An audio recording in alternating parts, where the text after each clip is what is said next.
маңдайынан ұрып қанын ағызып отырып, керегесін керіп, шаңырағын қиратып, босағасын қиратып, қабырғасын қайысып, туталақай шығарып.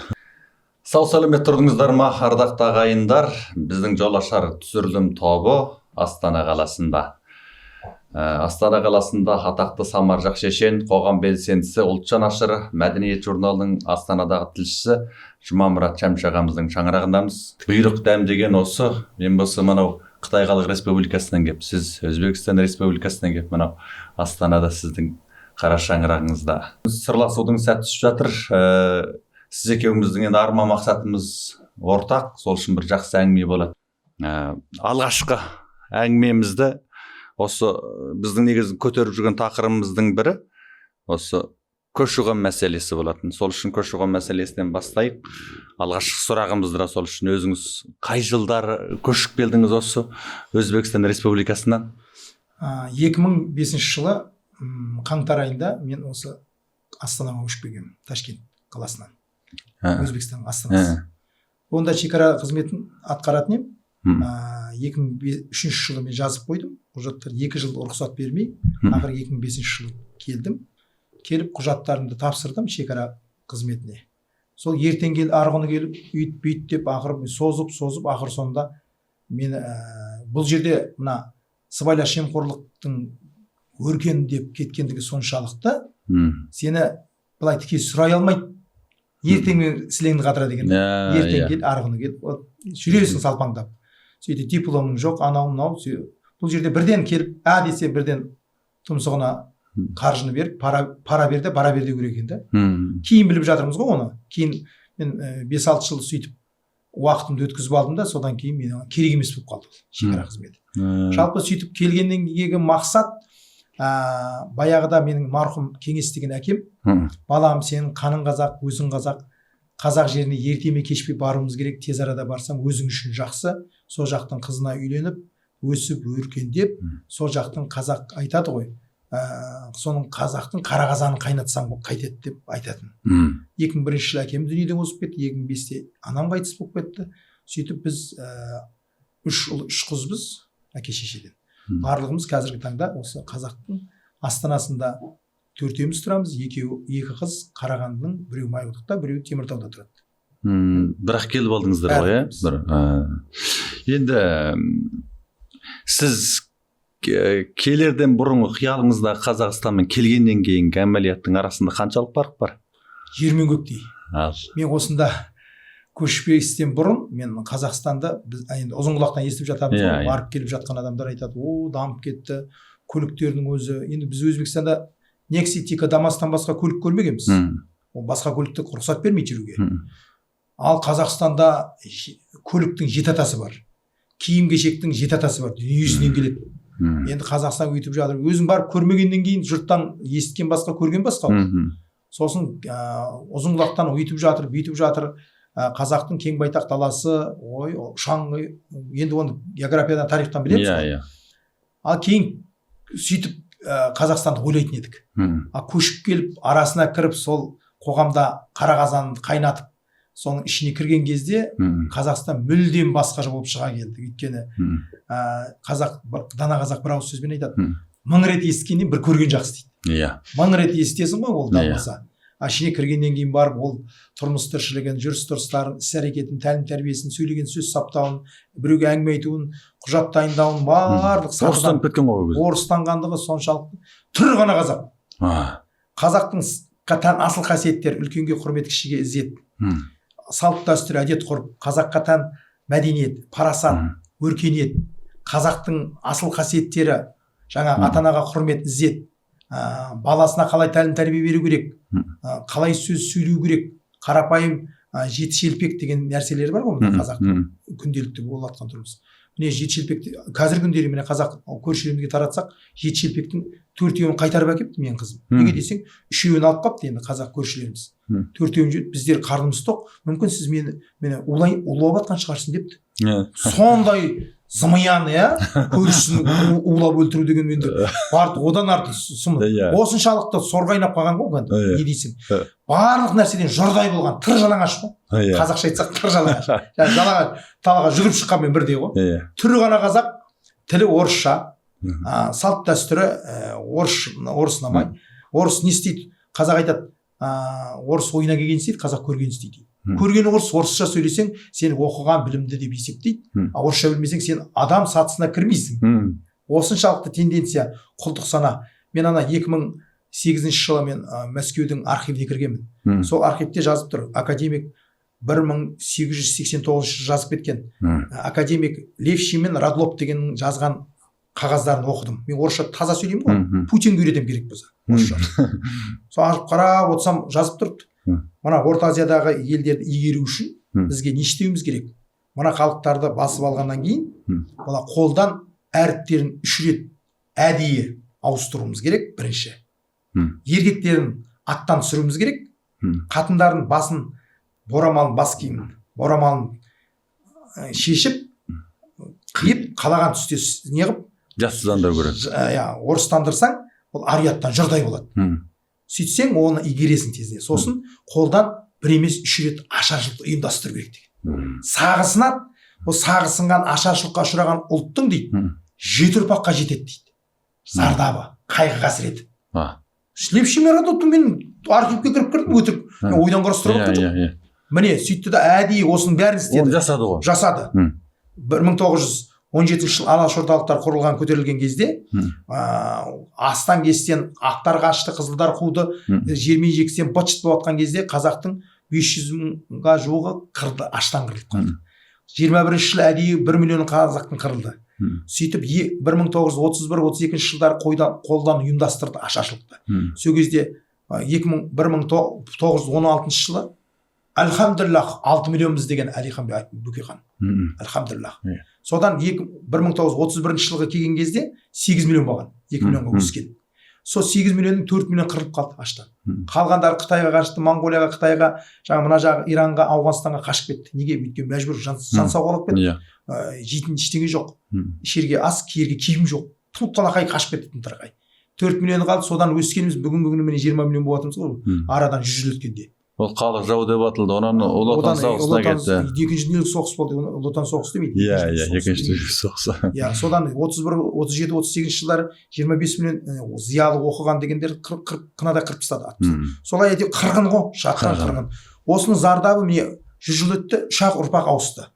Енді тағы 4 ұрпақ ауысса, барып қазақтың қаны тазарады. Сол кезде барып емін-еркін орысқа, орыс деп сөйлейтін ұрпақ туылады. Бүгінгі қазақ айта алмайды орыс. 100 қазақ отырады, бір қазақ орыс кіріп келсе бәрі жабырылып, орыс жағымпаздан өтіріктен күліп, бір жалаңдап, орыстың алдында қу түлкідей бұлаңдайды. Мен көріп жүрмін күнде оны. Неге? Өйткені құлдық сана, рабский психология дейді орыстар. Комплекс неполноценность дейді орыстар. Ол санасы әбден сағысынған, күшігінде таланған. Орыстан әбден зардабын шеккен, соншалықты 7 ұрпаққа жететін ашаршылықты орыстан көрген. Мен осы Қазақстанда 20 жылда мен той-томалақ қаралы қазасын жүргізіп жүретін қазақ ретінде айтайын. Қазақ 500 мың қазақ отырады. Шулап кеткен кезде мен бірден адамда орысша сөйлеп кетемін. Неге? Жым болады. Неге деген мынаны қарашы. Әдейі. Жым болады мың адам. Өйстіп микрофон ұстаймын да орысша сөйлеп кетемін. Бәрі елең етіп қарайды, дым болады. Менің мақсатым тыныштату. Жым болады орысша. Өйткені 70 жыл маңдайынан ұрып, қанын ағызып отырып, керегесін керіп, шаңырағын қиратып, босағасын қиратып, қабырғасын қайысып, туталақайын шығарып, алдына жайып салып. Кішкене сіз алғаш келгеннен бері 20 жыл болып қалды. Біраз өзгерген бейне бар ма әзір? Жақсы болып қалды ма? Енді ол кезден қарағанда қазір әжептәуір, Құдайға шүкір деу керек. Өйткені мына қара қазанына қазақтың құйылып жатыр ғой. 1,5 миллион деп жатыр, одан да көп. Одан да көп. Одан да көп. Енді содан қосқан үлесі туралы айтыңызшы, қай салаларға үлес қосылып жатыр енді шеттен келген қандастар? Мына көбінесе жалпы Қазақстаннан басқа жер жаһанда ең көп мына Өзбекстанда. Өйткені ауа райы жылы жерде қашанда халық саны тез өседі. Өйткені ауа райы икемді. Суық жерде халық аз өседі. Өйткені туылу, өсу ол адам қылып жетілдіру адам баласына. Қай заманда, қай ғасырда болмасын. Ыңғайлы дейсіз ғой жылы жер. Африка халық тез өсетін себеп жылы ауа райы. Сібір халық Якутияда адам аз өседі, бір ақ бала, екі ақ бала одан тумайды. Туысқанның өзінде өліп қалады, суық, өте қиын. Бейімделу басқа жағы. Сондықтан ол жаратылыс солай суық жерде. Сондықтан ол жерде икемді, адам тұруына ыңғайлы, жыл 12 ай жылы, 365 күн бір жылда десек, соның 360 күн шығып тұрады. Ол жақтан келген өзбектер мына күнді аңсайды. Құяш қайда, құяш дейді. Құяш дейді күнді. Иә. Күнді аңсайды. Біз жерде 6 ай қыс, 6 ай жаз ғой. Сосын ана күн шықпағаннан кейін аузы аңқиып, құлағы қалқиып, не істерін білмейді. Көрдіңіз ба? Енді мынандай келгендегі мақсат мына тек қана Өзбекстаннан емес, Қытай Халық Республикасы, Моңғолиядан, бүкіл жан-жақтан келіп жатыр қазақтар. Құйылды ғой. Құйылып жатыр қара қазанына. Ол әжептәуір қазақтың тұрмыс тіршілігі. Ол енді өзі келгенмен, өзімен бірге барлық білген бойында ғасырлар бойы қалыптасқан қазаққа тән асыл қасиеттердің бірге алып келеді ғой. Жергілікті қазақты ана жаңа ұмытылған қазақтарға келіп сіңіп жатыр. Қыз беріп жатыр, қыз алысып жатыр, алыс беріс, келіс, алыс болып жатқаннан кейін ол қаласаң да қаламасаң да олар үйренеді. Сендер басқашасыңдар деп бәрібір ол оқығаны бар, оқымағаны бар, бәрі айтып отырады. Сіздердің сөз саптауыңыз, әңгіме айтуыңыз сіздің басқаша сіздікі деп айтып жатады. Ол көрініп тұрады ол адам кім екенін. Сосын барлық салаға, тек қана білім ғылым саласы емес, жаңа музыка саласына да келіп жатыр, әдебиет саласына да, мәдениет саласына да, ғылым саласына да, сауда саттық ұйымдарға, ауыл шаруашылығына қаншама міне Өзбекстаннан анау 4 түлік малды өсіретін мына Алматы облысына келіп, қазір бір жігіттің неше мың, 5 мың, 6 мың түйе бағып, қазір не ашып қойған. Білесіздер ғой енді? Иә. Оның бәрі Өзбекстаннан келген азамат. Бірақ олар көбінесе бәрі біз енді Кеңес одағының құрамында болдық қой. Біз орысша білеміз. Біз Қазақстан мен Өзбекстан бір жүйеде өстік қой. Тез сіңісіп кетесің, тілін білесің, сосын жүріс-тұрысы бәрі тез келетін икемді. Қытай Халық Республикасы басқа, өйткені ол жерде орыс тілі жүрген жоқ. Моңғолияда да солай. Сол сіздерге сәл шорқақтанып қалатын тіл мәселесі қинайтындығы. Сол көрдіңіз бе? Сол кезде кідіріп қалады, өйткені барлық дүние тілмен жасалады ғой. Барлық құжат дайындау, оның барлығына қиналып қалатын сондықтан. Соның ортасында жүріп делдалды қылып қанша адам үй салып алды соның арқасында. Қанша біз келген кезде 2005 жылда біз білмейміз, әшейін келіп қалдық, сонда өріп жүр өз жергілікті қазақтардың өзі. Ана құжатын жазып беремін, бүйтем. Енді бәрі шетінен Жұмамұрат Шәмші емес қой, сауатты емес қой. Бәрі келіп құйылып жатқандардың бәрінің ішінде неше түрлісі бар. Жаңағы құрылыста істейтіні бар, басқа да істейтіні бар. Сондықтан ол әртүрлі адам ғой, адам әртүрлі. Иә, әртүрлі мәдениетке құйылығы қазақтың әжептәуір жағы, қай жағынан да елге ел қосылса құт дейді қазақ. Сол құт болды ғой, қазаққа құт болды. Барлық саланы дамытты. Өйткені ол біздер айтып жеткізе алмайтын салалар, біз білмейтін салаларды толғап жатыр. Жан санына қарасаң қаншама адам келді, өз кәсібін дөңгелетіп кетті. Демографияның өзінен қанша көтеріп жүр. Демография деген үлес ол сұмдық. Өйткені мына жердегі қазақтың 30-дан асқан жігіттері қыз таппай жүр мысалы. Көбінесе біздің жан-жақтан келген қазақтардың қыздарына үйленеді. Мысалы жігіттері қыздарын таппай әйтеуір алыс беріс, қыз беріп қыз алысқаннан кейін ол ертең сіңісіп кетеді. Тез сіңісіп кетеді. Сол үшін мен тағы да міне тыңдармандарыңызға айтарым. Мен Қазақстанға келгенде бойдақ едім. Мен 28 жасында келдім. 29 жасында мен үйлендім. Осы жердің жергілікті Ақмола облысының қызына үйленіп, қазір өсіп өніп жатқан жайымыз. Неге деген сұрақ келеді. Енді қараңыз. Өкінішке қарай, бүгінгі таңда Қытай Халық Республикасы, Моңғолиядан келген қазақтардың барлығы сол жергілікті қазақтан алмайды. Көбінесе өзінен келген жақтың іздейді. Ол дұрыс емес. Шыңғысхан бабамыздың кітабын, Янның жазған кітабын оқып жатыр едім сол кезде, 29 жасында. Сол Шыңғысхан бабамыз айтады, қай елге сіңгің келсе сол елдің қызын ал дейді. Тез сіңесің. Мысалы мен Өзбекстаннан келіп Өзбекстанның қызын алсам, мен таза менің балдарым оралман болады. Ар жақтан келді дейді. Ол сенімен араласпа. Жергілікті қазақтасаң бір аяғың мына жақта болады, қайын жұрт. Еркектің үш жұрты бар. Өз жұрты, нағашы жұрты, қайын жұрты. Bir жұрт осы жерде болады. Бір аяғыңды уже салып аласың мына жаққа. Балдарың өскен кезде ертең басты қатырмай, мен осы жерде туылған, менің шешем осы жердікі десе, олар аузына жым болады. Көрдіңіз ба? Тез сіңіседі. Шешесінің тілінде, анасының тілінде, ана тілінде бекер айтпайды. Сол үшін, сол елге сіңген үшін, сол үшін Қытайдан келген адам еркек, азамат. Қытайдың қазағын алуға қажет жоқ. Жергілікті қазақты алсын. Неге десең тез сіңеді. Естідіңіздер ғой, Моңғолиядан келгенде қызым болса, осы жердің қазағына беріңдер. Сөйтсең, ол жақсы болсын, жаман болсын, ол қазағың, өзің қазағың. Ақсақ болсын, тоқсақ болсын, бәріміз бір қазақтың елегеміз бір терінің пұшпағы. Сол үшін өзіңнің мына елге сіңу үшін, тез сіңу үшін келгенде, құр өзіңде оқшалана беріп, шетке шыға берген дұрыс емес. Арасына кіріп кету керек. Сіңісу керек. Сол кезде қарапайым, міне мысалы, қарапайым мына гүлді айтайықшы, гүл өсу үшін бар ғой, су құяды ғой. Су құйған кезде су қалай гүлді өсіреді, білесіз ба? Су барлық тамырына, бойына сіңіреді екен. Мына су өзі қай жерде тетік бар, сол жерге ағысып өсіп кетеді. Адам да солай болу керек. Конфуцийдің дүниетанымы бар, 2 миллиард Қытай, сол Конфуцийдің ілімімен. Конфуцийдің сөзі бар. Егер сен адам жақсы өмір сүргің келе ма дейді Конфуций. Сол заманда, өзінің заманда. Сен су бол дейді, суға ұқсас бол дейді. Су стаканға қойсаң стаканның формасын алады, тостақанға қойсаң тостақан. Қай құмыраға құйсаң құмыраның су. Су иілет, ана бейімделет. Тап адамда солай болу керек. Ортаға бейімделгіш болу керек. Ортаға бейімделгіш болсаң, сен текст сіңесің. Тілмен барлық нәрсені сол жерге сіңіп, өзіңнің ортаңды тауып кетесің деген. Дұрыс. А сен оқшауланып, ойбай мен оралманмын, мен Монғолиядан, Қытайдан келдім, мен Өзбекстаннан келдім, деп отырған жерде айта берген дұрыс емес. Иә. Мен онау жерім, әр қазақтың баласы, мына қазақ жерінен үлесі бар. Иә. Кім болсаң о бол, қаның қазақ. Иә. Ата бабамыз Ақнайзаның ұшымен, Ақбілектің күшімен, осы жер үшін, ел үшін, енді тағдыр талқегіне түсіп, сол орыстың тоқпағына шыдамай кеткен бұл жерлер, мысалы менің туған жерімде Тамды деген, ол жерде өзбек, бір өзбек жоқ, бәрі қазақ. Қазақтың жері, ата бабамыздың ғасырлар бойы тұрған жер, ол жерде өзбек тұрған жоқ, кешіресіз. Анау сен келген жердің өзі міне Үрімші, жаңа Шинжаң дейді. Жаңа жер деген. Ол ғасырлар бойы қазақтан басқа ұлт тұрмаған өзі. Сол секілді өзіңнің ата бабаң жері, қонысы, ата қонысың. Сол жақтарда тұрғын. Тек тағдыр осылай болды да қызыл сызық сызылып шекара. Кейін арғы бетте қалып кетті. А бүгінгі оттап тарихтан ештеңе хабары жоқ бейшаралар бар ғой, өмірінде бір кітапты басынан аяғына оқымаған. Сен өзбексің ба, сен қытайсың ба, кәдімгі оттайды. Соларға мән бермеу керек. Менде де кезін келгенде әлі күнге дейін айтады. Сен өзбексің ба, шатасың ба, оралмансың, әке-шешең. Мен 70 ата бабам қазақ. Айтатым да. Менің туған жерімде қашып кеткен кезінде үйттің беттіңде оттайды. Білімсіз адам, надан адам қай жерде де бар. Бола береді, бізден кейін де болады. Өйткені Сұлтанмахмұт Торайғыр айтады, қараңғы қазақ көгіне өрмелеп шығып күн болам, қараңғылықтың көгіне күн болмағанда кім болам дейді.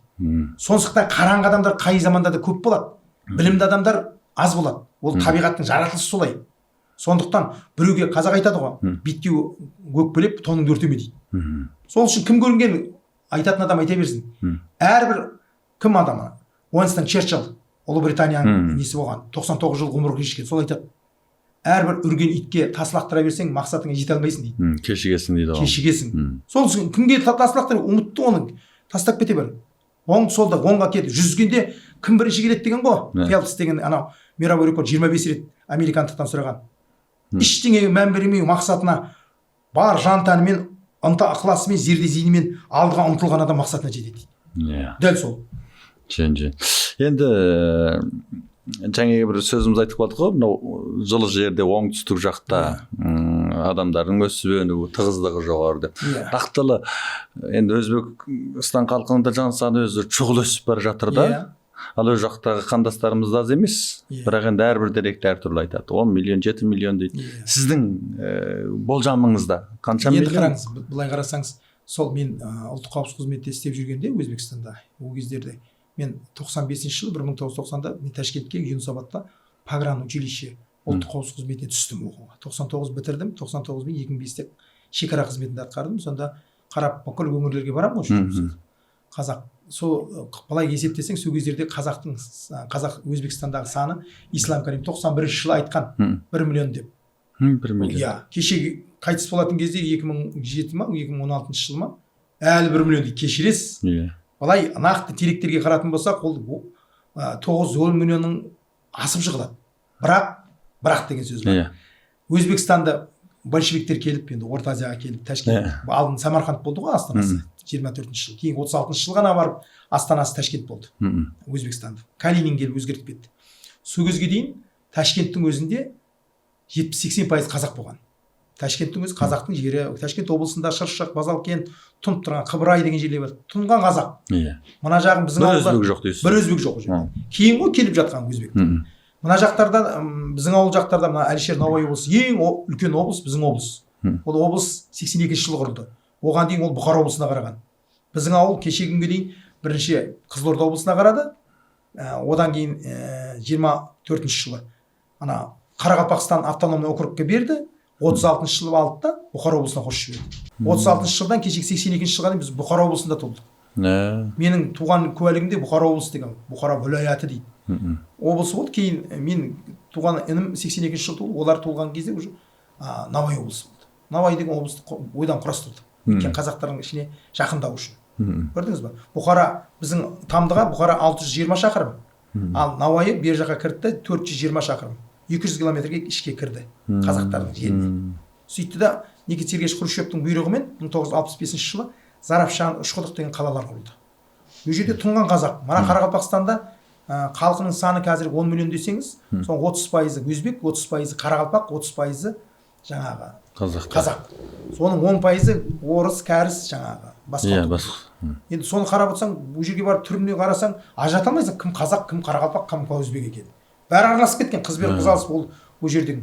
Сосын Өзбекстанда 12 облыста 12 облыстың өзінің тілі бар.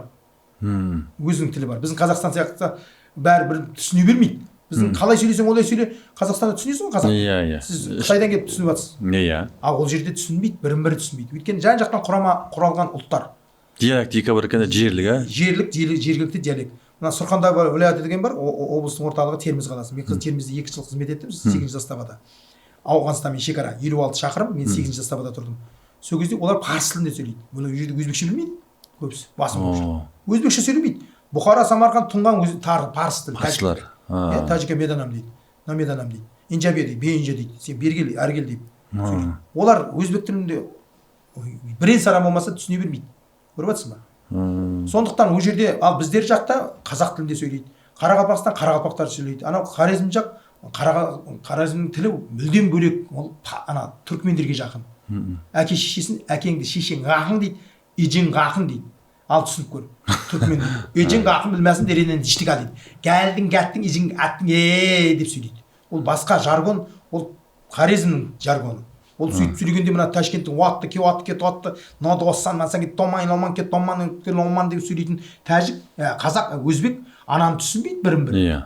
Соның ортасында мен аудармашы болғанмын кезінде. Сіз де олардың өзі түсінбейді дейсіз. Бірін-бірі түсінбейді. Әзірге шегі мөлшері 1 миллионге қазақ кеп болды, қандасымызда мөлшері. Бірақ осы келгенде нақтылы бір, әйтеу, 5 жыл, 10 жылдың алдында айтық қояды, 1 миллион 152 мың дейді, соны айтық қояды. Нақтылан оқта мен бір осы демография қатты көңіл береміз, көп қараймыз, сонда бір саннан қарап қалсам 1 миллион 600 мың үстіне шықты дейді келгендер. Нақ қанша келгенде неге жасырады? Мен сізге айтайын. Жалпы бір Өзбекстаннан келгеннің өзі 1,5-2 миллионның төңірегінде. Тек жалғыз Өзбекстан. Қытай, Монғолияны қоспай-ақ қой. Бізден келген, бірақ бізден келгендердің көбісі өздері жасырады Өзбекстан келген. Өйткені тез сіңіп кету үшін жасырады. Тек мен ғана жарқырап, әлеуметтік желіде, интернетте тек Жұмамұрат Шәмші Өзбекстаннан келді деп жұрттың бәрі біледі. Мен көп естімеймін, соны зиялы қауымдара көрмеймін, Өзбекстаннан келді деп ішкен осы танымалдығын жасыратын секілді. Өлердей жасырып, мен туыстарым өзі айтпа, үндеме, осы жерге сіңіп кеткісі келеді де тез. Онда тұрған не бар? Қайта қуан. Бірден ұрлап келген жоқ па? Іштен тұрған. Оның ар жағында енді бір Құдай білсін қанша келгенін. Мен нақты ешкім дерек жоқ. Ол Өзбекстанда есептемейді, мынада есептемейді. Ол ешкім есептемейді. Шықпайды, көбірек келген жақсы ғой бізге. Соса жері. Отаным ғой өзім, атамекен жерім. Бәрібір ешкім қалмай, бірақ келіп алған тіпті жақсы бізге. О жақта. Енді бұл Өзбекстаннан келген қандастардың осында келгеннен құжат мәселесі сәл қиын жағдайда екен ғой. Бұл енді сізге көмек сұрап келетіндер бар ма? Қандай құжат мәселелер қиын осы жерде? Сол жаңағы біздің келген кезде 2005 жылдары ол мәселе түбегейлі шешілген еді. Өйткені келген қандасқа міндетті түрде квота деген бар еді. Қаржылай көмектеседі, үйіңді қамтамасыз етеді, қай жерге баратыныңды белгілеп алсаң болды. Сен құжаттыңды әкелесің де, сен қабылдайды да квотаңды беріп, сен жаймен шығарып жібереді. Бүгінгі күнге келетін болсақ, Сиырғымшақтан барып, ол көші-қон деген агенттік тоқтап қалды. Сиырғымшақтан барып жоқ болып кетті десек артық айтқандық болмас. Бүгінгі таңда бір қазақ келмей жатыр. Неге? Өйткені бүкіл ақпараттық тасқынның астында қалдық қой қазір. Қазақстанда болып жатқан бүкіл ақпаратты Өзбекстан көріп отыр. Қазір дамып кетті. 2005 жылы дым білмейтін еді. Біз дым білмей келдік ішіне. Мен қазір айтайын. Ода дұрыс екен дейсіз ғой. Ода дұрыс екен. Дұрыс айтасыз міне бәрекелді. Ол дұрыс екен. Ең бір ештеңе білмей келсең бар ғой. Шешінген судан тайынбас. Ана суға гүмп еткен кезде бар ғой. Әйтеуір өлместік амал талқылдап қолды жүзесің алға қарап. Тап сол секілді әйтеуір тырпынып, әйтеуір біреуден алдын, біреуден кеш өмір сүріп жатырмыз, Ал қазір бәрі анық қой. анық тайға таңба басқандай маңдайынан қасқиып тұрып қанын ағызып тұрып Қазақстандағы бүкіл ақпарат құралдарының барлығы Өзбекстан тыңдап отыр. Оның сыртында жағымсыз ақпарат, үрей. Ананы көрген кезде жаңалықтың бәрі тек анау жерде автобус өртеніп кетті, мына жерде ұшақ құлапты, ана жерде қырылып. Менің сыныптастарым айтады ғой, Бақтыбай Байжан деген сыныптас. Құдай Қазақстанның құрсын, мынау адам өлтіретін мемлекет. Өзбекстанда жасырады ғой. Жасырады. Өзбекстанда міне тәуелсіздік алған 30 жылда мен сізге айтайын. Бір өзбек өлді былай тұрсын, мұрны қанатты естіпеген. Ана сіз айттыңыз ғой, мына ақпарат не болып барады дедіңіз ғой. Ана суға кетіп жатқан адам, ана бір баланы қағып кетіп жатыр дейді. Құдай-ау, поезбен қағып кетіп, анау ауылдар жатқан қалың машина, білмеймін айтып қойдым. Мен де шошимын, өз құлағына созып өсіре алмай жатқан аз қазағымды бір кеміп қалған секілді, менің жүрегім ауырады. Жүрегің ауырғанда сұрама. Сол білмей келген дұрыс екен. Болыспей. Мен саған айтайын. Білмей келген жақсы. Бәр нәрсе білмейді. Мысалы баяғыда менің шешем айтатын еді, Қамария деген. Марқұм болып кетті ғой, шешем айтады еді. Қыз бала тұрмыс құратын кезде 20-ға жетпей тұрмыс құру керек. Дым білмейтін кезде. Ештеңе білмейсің, апыр-топыр кіретесің да соған ойланбау керек енді. Ойланбау мүмкіндік бермеу керек. Сөйтіп әлемінен дегенше 25-ге келіп қаласың, 5-6 баланы туып тастайсың дейді. Көрдің ба? Ар жағынан уже ойланғанмен шегіндірген жоқ. Дәл өзі. Ал бүгінгі қыздарды қарашы дейді. Бәлең бәрін біліп алады. Бәлең бәрін көріп алады, оқып алады, тоқып алады. 25-30-ға келеді, таңдай бастайды. Анау семіз, мынау арық, ақшасы бар, ақшасы жоқ. Таңдап қалғаннан кейін таңдаған тазға жолығады. Сорға ойнаған сен 30-ға келсе, мен айтамын ғой, неге қашан не істеп жүрсің 30-ға дейін десе, ағай жақсы жігіттер жоқ қой дейді. Сен бұл кезге дейін 5-6 баланың анасы болу керексің. Көкем ай қарап жүрсің бе, не істеп жүрсің? Десең, жігіттен сұрасаң, жігіт айтады, темекі шекпей, арақ ішпейтін нормальный қыздар жоқ қой дейді. Сен осы уақытқа дейін не істеп жүрсің? Деймін да. Сол сияқты шешемнің айтқаны дұрыс. Дым білмейді шығу керек. Дұрыс, ерте қамдану. Жастау кез бір-бірін адамдар тез үйірлесетін кез ғой. Анау тез қабылдайды бірін-бірінің артықшылық кемшіліктегі. Бауыр басып қалады ерте. Оны қараңыз. Бір мысал келтірейін, дана қазақ айтады. Бір ауыз сөзбен. Жалғыздық тек Құдайға жарасқан дейді. Жалғыздың күні құрсын, бойдақтың түні құрсын. Жалғыздың күні қараңғы дейді. Мен емес, қазақ айтады. Сонда Күләш Ахметова неге келеді? Көмекке. Былай дейді. Күләш Ахметова айтады. Жалғыз болсаң, жаның қалай жанданар дейді. Жалғыз болсаң, жалғың қалай жанданар. Махаббатың барда, мәнің, сәнің, әнің бар дейді. Сүйгендерің болса, адасып қалмаңдар. Сүймегендерің болмаса, іздеп оны табыңдар дейді. Күләш Ахметова. Ана, мен жаста 40-тың асып кеткен бір қыз бар. Тұрмыс құрмай қалған. Мақты ақын Гүлнар Салықбаева айтады. Айда жалғыз, күнде жалғыз, мұңын қалай тыңдармыз.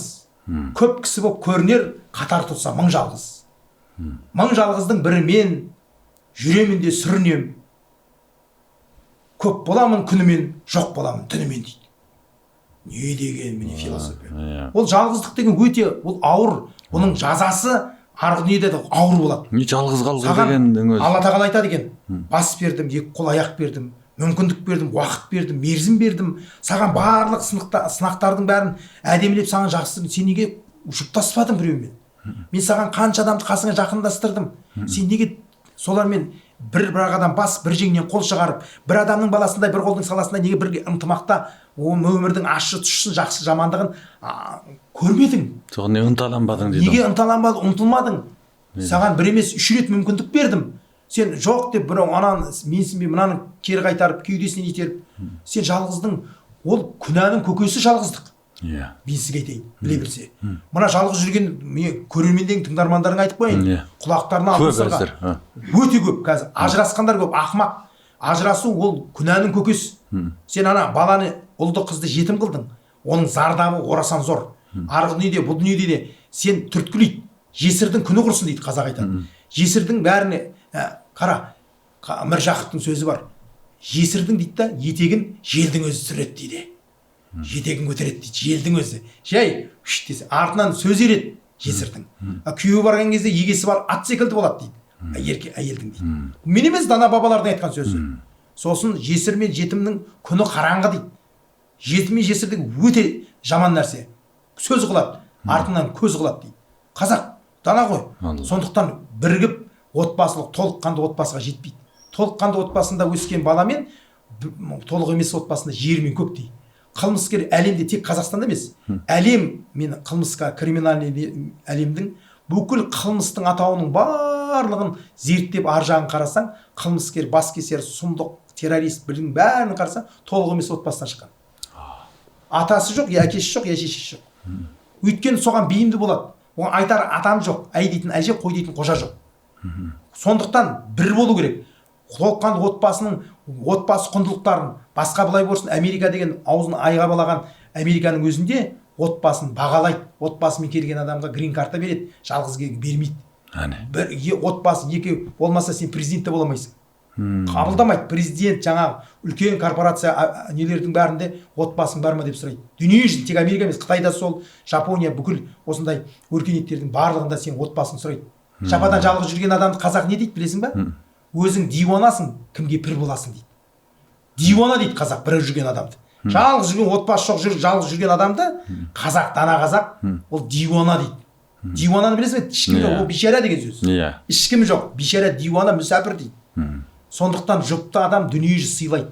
Отбасы бар адам, көп отбасында балалаған шағалы құрмет зекетке дайындалады. Өйткені оның жауапкершілік, ол адам адал адам, ертең күнді ойлайтын, болашағын ойлайтын адам деп сезінеді. Сондықтан тыңдармандарға айтарым, жападан жалғыз менің өзім бәрін өзім істеймін, атаң басы. Бір өзің істейсің ау, әңгіме жоқ. Бірақ оның ар жағындағы зардабын айт. Жалғыздың күні құрсын, бойдақтың түні құрсын дегенде дана қазақ нені меңзеп отыр? Сен түнімен мына күйдің тіршіліктегі болып жатқан болмыстың барлығын сен істейсің, не істейтін әңгіме жоқ. Құдай береді. Жақсы қылсын, жаман болсын, сараң бол, бай бол, кім болсын қарамайды Алла. Талдамайды. Бірақ сен біреумен шүйіркелесіп шай ішкенің өзіне не жетсін? Жалғыздың, ол жалғыздық деген ол кесел. Оны кезінде Некрасовтың «Одиночество» деген романы бар. Некрасов орыстың жазған. Бірлік жалғыз. Бразилиялық Нобель сыйлығын алған Конан Дойлдың кітабы бар. Жалғыздық деген. Оның жалғыздың бүкіл тұрмыс тіршілігі, ешкіммен кеңеспейтіндігі, жалғыздық деген бұл қасірет. Бұл дұрыс емес, былай қарасаң. Адамның алдында да, Құдайдың алдына барсаң да сен жалғыздыққа жауап бересің. Енді осы жалғыздық туралы, қазір мына отбасы құрамау туралы, ажырасудың көптігі туралы айтып жатырмыз. Бұл құнды тоқталатын әңгіменің бірі. Енді соның ішіндегі әзірге отбасын құрамай отырған жастарда бұл жауапкершілікті сезінбеу ма, жоқ бұл бір ақау ма, психикалық ақау ма, әлсіздік па, нашарлық па, қай жағынан көруге болады? Сондай бір жауапкерсіздік деп түсінеміз ба? Жоқ, бұның салдары өте көп. Жаңағы психологиядағыдар әртүрлі түсінер, оның ол бір ақау дейді де, бір ауру дейді, білмейсің, ауру деді ғой соны. Оны өзіңшіл сондай бір ауруға апаратын секілді ғой. Өйткені мемлекетте, кез келген мемлекетте, тек біздің Қазақстан деп алмайық, кез келген мемлекетте бұл әлемде тенденция қалыптасты осындай. Жалғыздықпен. Өйткені әсіресе Европа елдерінен келген бір дерт, асқынып кетті бұл. Өйткені тек мен өзім сүрсем, менен кейін су топан су болсын деген сияқты да. Тек өзінің қарабасының қамын ойлайтын. Ал келешек болашақты ойлайтын болмағандықтан, тек мен жақсы өмір сүрсем, ішсем, жесем, тышсам деген, тек өзінің ғана ойлайды да, келешек болашақтан үміті. Қазақ не дейді? Хайуани нәпсі секілді. Иә, дәл өзі.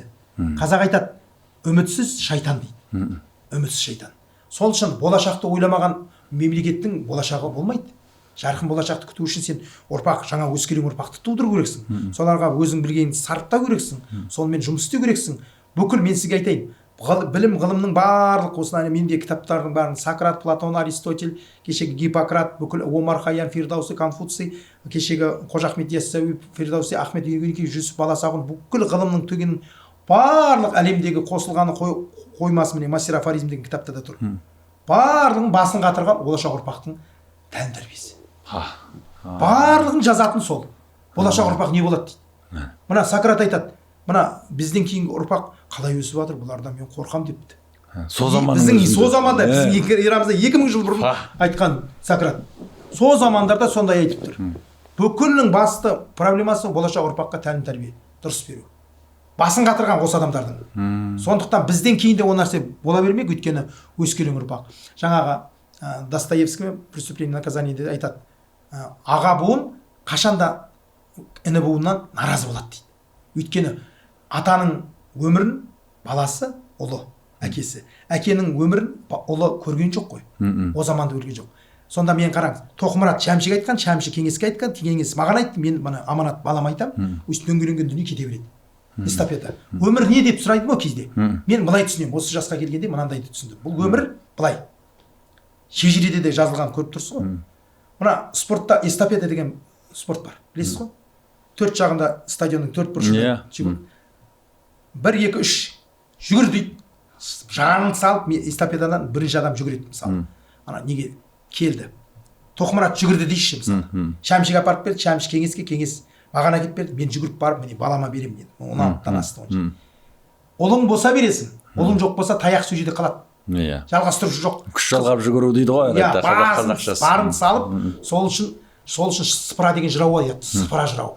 15-ші ғасырда. Керей мен Жәнібекті қазақ хандығын құрып жатқан кезде сыпыра деген жырау болған, ақпа жырау. Содан сұраған ғой, бұл өмірді кімнен кім туады деп сыпырадан сұраса, сыпыра айтқан.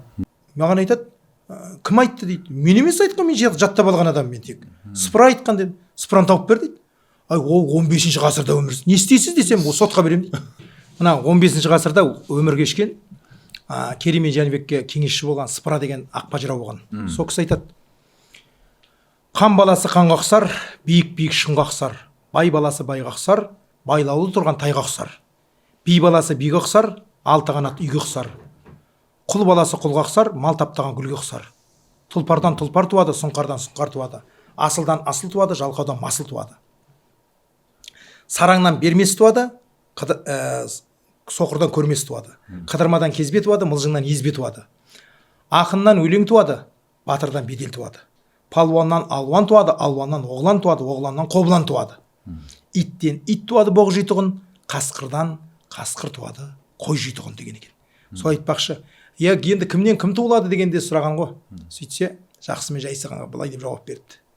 10 ұлы бардың ақ ордадан ескем, 9 ұлы бардың төреден ескем, 8 ұлы бардың сұлтаннан ескем, 7 ұлы бардың жерлің оңынан соқпай ма, 6 ұлы бардың арманы бар ма, 5 ұлы бардың сөзінің жалғаны бар ма, 4 ұлы бардың 4 құбыласы тең болар, 3 ұлы бардың өкпе бауыр жалы әлі бар, 2 ұлы бардың әлсін әлі бар, жалғыз ұлы бардың шығар шақпас жаны бар, ұлы жоқтың өмірінің қандай сәні бар деген. Сөйткен екен, жұрттың бәрі басын шайқап не. Сөйтіп бір жиында мен осыны айтқам. Бір әже кеп өксігін баса алмайды. Балам жаңағы сөзді айтпай қалса болмайсыз бе? Қай сөзді? Мен 6 сағат сөйледім әже дедім. Қай сөз? Жаңағы менің әкем, мен шешем, 3 қызбыз. Ол жоқ. Сонда менің әке шешем жайдан жайға өліп кетті ме дейді. Мен білмеймін, кешіресіз дедім. Енді сіз жаңа айттыңыз ғой, ұлы жоқтың өмірінің қандай сәні бар дедіңіз ғой дейді да. Сонда жай тиіп кеткен екен да. Маған айтады, кім айтты дейді. Мен емес айтқан, мен жаттап алған адам мен тек. Сыпыра айтқан дедім. Сыпыраны тауып бер дейді. Ай, ол 15-ші ғасырда өмір. Не істейсіз десем, ол сотқа беремін дейді. Әне. Көрдіңіз ба? Мына қазақ қоғамы ата бабамыздың айтып кеткен сөздерінен бейхабар. Хабары жоқ. Ол кімнің қай жерде айтқанын ештеңе білмейді. Соны мен тек ана бабалардың сөзін жаттап алып, мен жеткізуші ғанамын. Мұқағали Мақатаев айтады ғой, қазақтың сөзін шапан жауып, бөрік кигізіп, өзіне қара сөзін өзіне қайтарамын дейді. Тап сол секілді мен сол бабалардың сөзін бар майдан қыз суырған кешегі Алпамыс батыр, Қобыланды батыр, Қамбар батыр, Еңліктің кебек, Қырымның 40 батыры, жаңағы Қорқыт баба, Асан қайғы, үмбете жырау, сыпыра жырау, балық базар, кешегі өткен бабалардың әрқайсысын 7 ғасыр жырлайды, бабалар аманатының барлығын жаттап, бүгінгі қазаққа жеткізіп жүрген қазақпын. Идеология деген осы ғой. Осы ғой бойында тұнып тұр ғой. Тұнып тұр ғой бойында. Осыны неге оқытпайды деймін ғой. Осыны жаңарда. Осы мен ана балдар мектепте оқиды. Бүкіл қазақ әдебиеттерін ақтарып қараймын. Қайдағы жайдағын айтады. Айналайын, мына қазақтың өзіне тән қазақ идеологиясын қалыптастырған мына тұрып тұр ғой, міне дайын тұр ғой. Осыны үйретсеңдер қайдағыны қаңғырып бастағы арабтың саясатын, басқа Қытайдың саясатын ба, Ресейдікін ба тықпалап келіп, тықпалайды, оны қабылдамайды ғой қазаққа. Идеология деген осы. Мысалы, неге біздің демография көтерілмей, неге жан санымыз өспейді деп міне шұрқырап жатырмыз ғой. Жаңағы сөздер шымбайына бататын сөздер, соларды үйрену керек. Егер соны жаттап өскен ұрпақ болса, қалай болатын еді деп ойлаймын. Керемет, ғажап. Қазақтан, мен сізге айтайын, қазақтан сөз қалмаған. Қазақтай тіл айтатын әлемде ұлт жоқ. Мен басқа тілдерді еркін сөйлеймін, бірақ көптеген тілдерді қарағанмен, бірақ қазақтай ашытып жаныңды, ішкі жан дүниеңнің астан кестен шығарып тұрып, тұлғалағайын шығарып сөйлейтін тіл жоқ. Мен сізге айтайын. Бұлай қарапайым бір ауыз сөзбен айтады қазақ. Естіге айтқан асыл сөз дейді. Шынға тіккен тумен тең. Есерге айтқан қайран сөз, құмға құйған сумен тең дейді. Мына қара. Саналыға айтқан сөз айтсаң дейді да, сағыңды сындырмас. Санасызға сөз айтсаң, жағыңды тындырмас дейді. Не деген дана? Әзіл кештің сөзі әзілмен тең, бірақ бір күлуден қалмайтын. Салмақтың сөзі ажалмен тең, жаныңды алмай қоймайтын дейді. Міне қазақтың сөзі, осыны білмейді бүгінгі қазақ. Оның сыр сипатын білмейді, мағынасын түсінбейді. Ғажап қой, қазақ деген сөзден бар ғой, ешқандай артық өйтіп сөз саптау, 7 рет өлшеп 1 рет кесу. Бір сөз айтсаң жақсыға аталы сөзге тоқтайды, бір сөз айтсаң жаманға өмірінде ұқпайды. Надандықтың белгісі өзін өзі мақтайды, көкірегі соқырға өмір таң атпайды. Шешенің тілі дария қап түбінде жатпайды дейді. Ақтайлақ жырау. 95 жыл ғұмыр кешкен. Афоризм қазақтың Омар Хайям Фирдаусиден артық айтпаса кем айтпайды. Кез келгенде. Жақсы адам байқап сөйлейді, жаман адам шайқап сөйлейді. Жақсымен жанаш, жаманнан адас. Жақсыдан шапағат, жаманнан кесапат. Жақсының алдында аунап жат, жаманның алдынан аулақ тарт дейді. Бір жақсының айтқан әрбір сөзі диірменнен шыққандай, жаманның сөзі түйеден түскендей дейді. Бұндай айту деген мен саған философия. Осыны сіңіру керек ұрпаққа. Ой Алла. Енді жаңағы сіздің пайымыңызша біздің демографияны көтеруге қандай тәсілдер керек? Осы шетте қандастар шақырудан бастап енді. Кеше ғана жаңбырдан кейінгі саңырауқұлақтай аспаннан түскен, аспаннан ешкім салбырап түспейді. Бәрі ақырын қалыптасатын дүние ғой. Осы 60-шы жылдары мына қазақтың 5 облысын бермей қойғаны Хрущевқа 60-шы жылдары. Қазақтың нарғасқа ұлы Жұмабек Ташенов деген мемлекет қайраткер болған. Жаңағы Хрущев, Никита Сергеевич Хрущев сені саған қылмыстық іс қозғап, сені түрмеге қамаймын деген кезде оған қарамай 5 облысты алып қойсаң қазаққа не қалады? Не қалады сонда қазаққа? Мына нағыз қазақтың құнарлы жерін сен қайта бізге сонда қай жерді бермекшісіз, Никита Сергеевич дейді. Бермесеңіз мен халықаралық ұйымдарға хат жазамын, анау Америкаға. Бүкіл сол кезде барып анау тартыншақтап тоқтап, сол өзі қызметінен кетсе дағы өзінің анау 5 облысты бермей қойды ғой.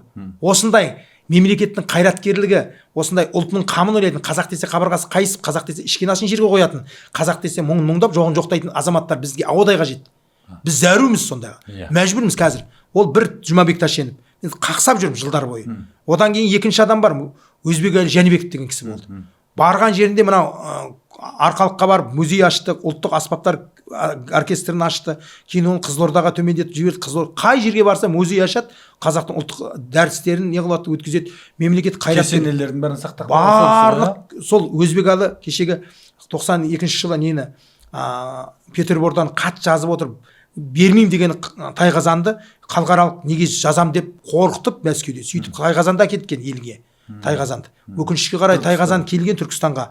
Келгенімен басындағы қақпағы жоқ. Қазақ айтады, иттен ұят кетсе, қазаннан қақпақ кетеді дейді. Неге қазақ бетімен кетіп жатыр? 1-2 болмайды, 2-4 болмайды. Себебі қазанның қақпағы жоқ. Алып қойған ана жақта, Санкт-Петербургта, Эрмитажда жатыр. Соны алдырту керек. Сондай нәрсемен айналысу керек қой мемлекетке. Олар сотталған, сотталмаған деп олардан сұрамайды. Біздің қазақтан келіп сұрайды. Өзбекстаннан келген, мен шырылдап жүрген қаншама азаматтар келген, сотталдың ба, сотталмадың ба, сен қазақ екеніңді дәлелде дейді. Өткен жылы 24-ші жылы Өзбекстанда Шавкат Мирзиев президенті паспортын ауыстырып тастады халқының. Сол кезде біздің кезімізде, осыдан 20 жыл бұрын, паспорттың ішінде қазақ ұлты қозақ деп жазатын еді, ұлтын жазатын еді. Қазір ұлт жоқ. Өзбекстан азаматы деген ғана. Сосын мына жерге келсе, мына жердегі мәңгүрттер алады да, сен қазақ екеніңді дәлелде дейді. Сен қазақша үйреніп алған өзбексің ғой деп шығады. Өйткені Өзбекстан паспортымен келіп тұр ғой. Сен дәлелде дейді. Ол қалай дәлелдейді? Сен орыстардан дәлелдеп жатқан жоқ қой. Орыстар қазақтың қ деген әрпін білмей ішіңе сіңіп, азаматтығын алып, ішінде ойранып салып жүр ғой, білген істеп. Қазақтан қорықпайды, өз қазағына не істесе де қазақты үркітіп, қорқытып. Өйткені Мұхтар Мағауиннің Сары қазақ деген кітабында бар. Құл қашанда құлды құл қылғысы келіп тұрады дейді. Құлдық сана мына жерінде. Бізде ұлттық идеология қалыптаспай, біз ел болмаймыз. Мынандай ұлан ғайыр жерінде бізде әй дейтін әже, қой дейтін қожа жоқ. Кім қалай өмір сүріп жатыр? 30 жылдың аясында ешкім келіп сенен сұрамайды. Сен қалай өмір сүріп жатсың? Бала-шағаң қалай бағып жатсың деп ешкім сұрамайды. Шаруасы жоқ. Сондай мемлекетте қалай өсіп жатсың деген. Қалай өсіп жатсың? Қалай бала-шағаң бағып жатсың? Ешкім сұрамайды. Сол үшін барлығы кеп айналып келгенде әлеуметтік деңгей әл-ауқатқа байланысты. саған келетін қазақ қашан келеді білесіз ба, сіз айтқан соны меңзеп отырсыз ғой. Келеді қашан жағдай жасасаң, квота берсе, баяғы біздің кезген кезде квота берді ғой, тым болмаса аяғыңа тұрып кететіндей қылып сен келген кезде бір сенің артыңды жабатын бірдеңе тиын тебен берсе келеді. Ештеңе бермейтін болса келмейді ол. Мен не үшін барам дейді. Менің сыныптастарым бар, әлі Өзбекстанда тұрады, Сарапшанда. Не үшін барам мен дейді. Бір тиын бермесе, мен қазақ деп сыйламаса, ертең азаматтық бермей қояды. Ұлымды мектепке қабылдамайды, университетке қабылдамайды.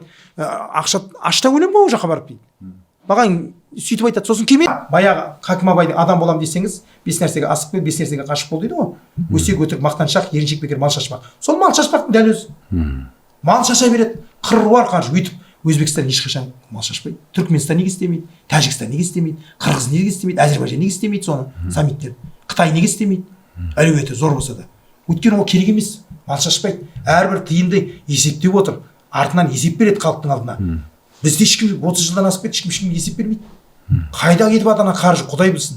Біз ана әрбір қазақтың азаматы, Қазақстан Республика азаматы, ана түсіп жатқан бюджетке түсіп жатқан мұнайдан, жаңа газдан, анау 125 анау Менделеевтің кестесіндегі барлық элементтер Қазақстанның территориясынан шығып жатыр, сатып жатыр шетелге.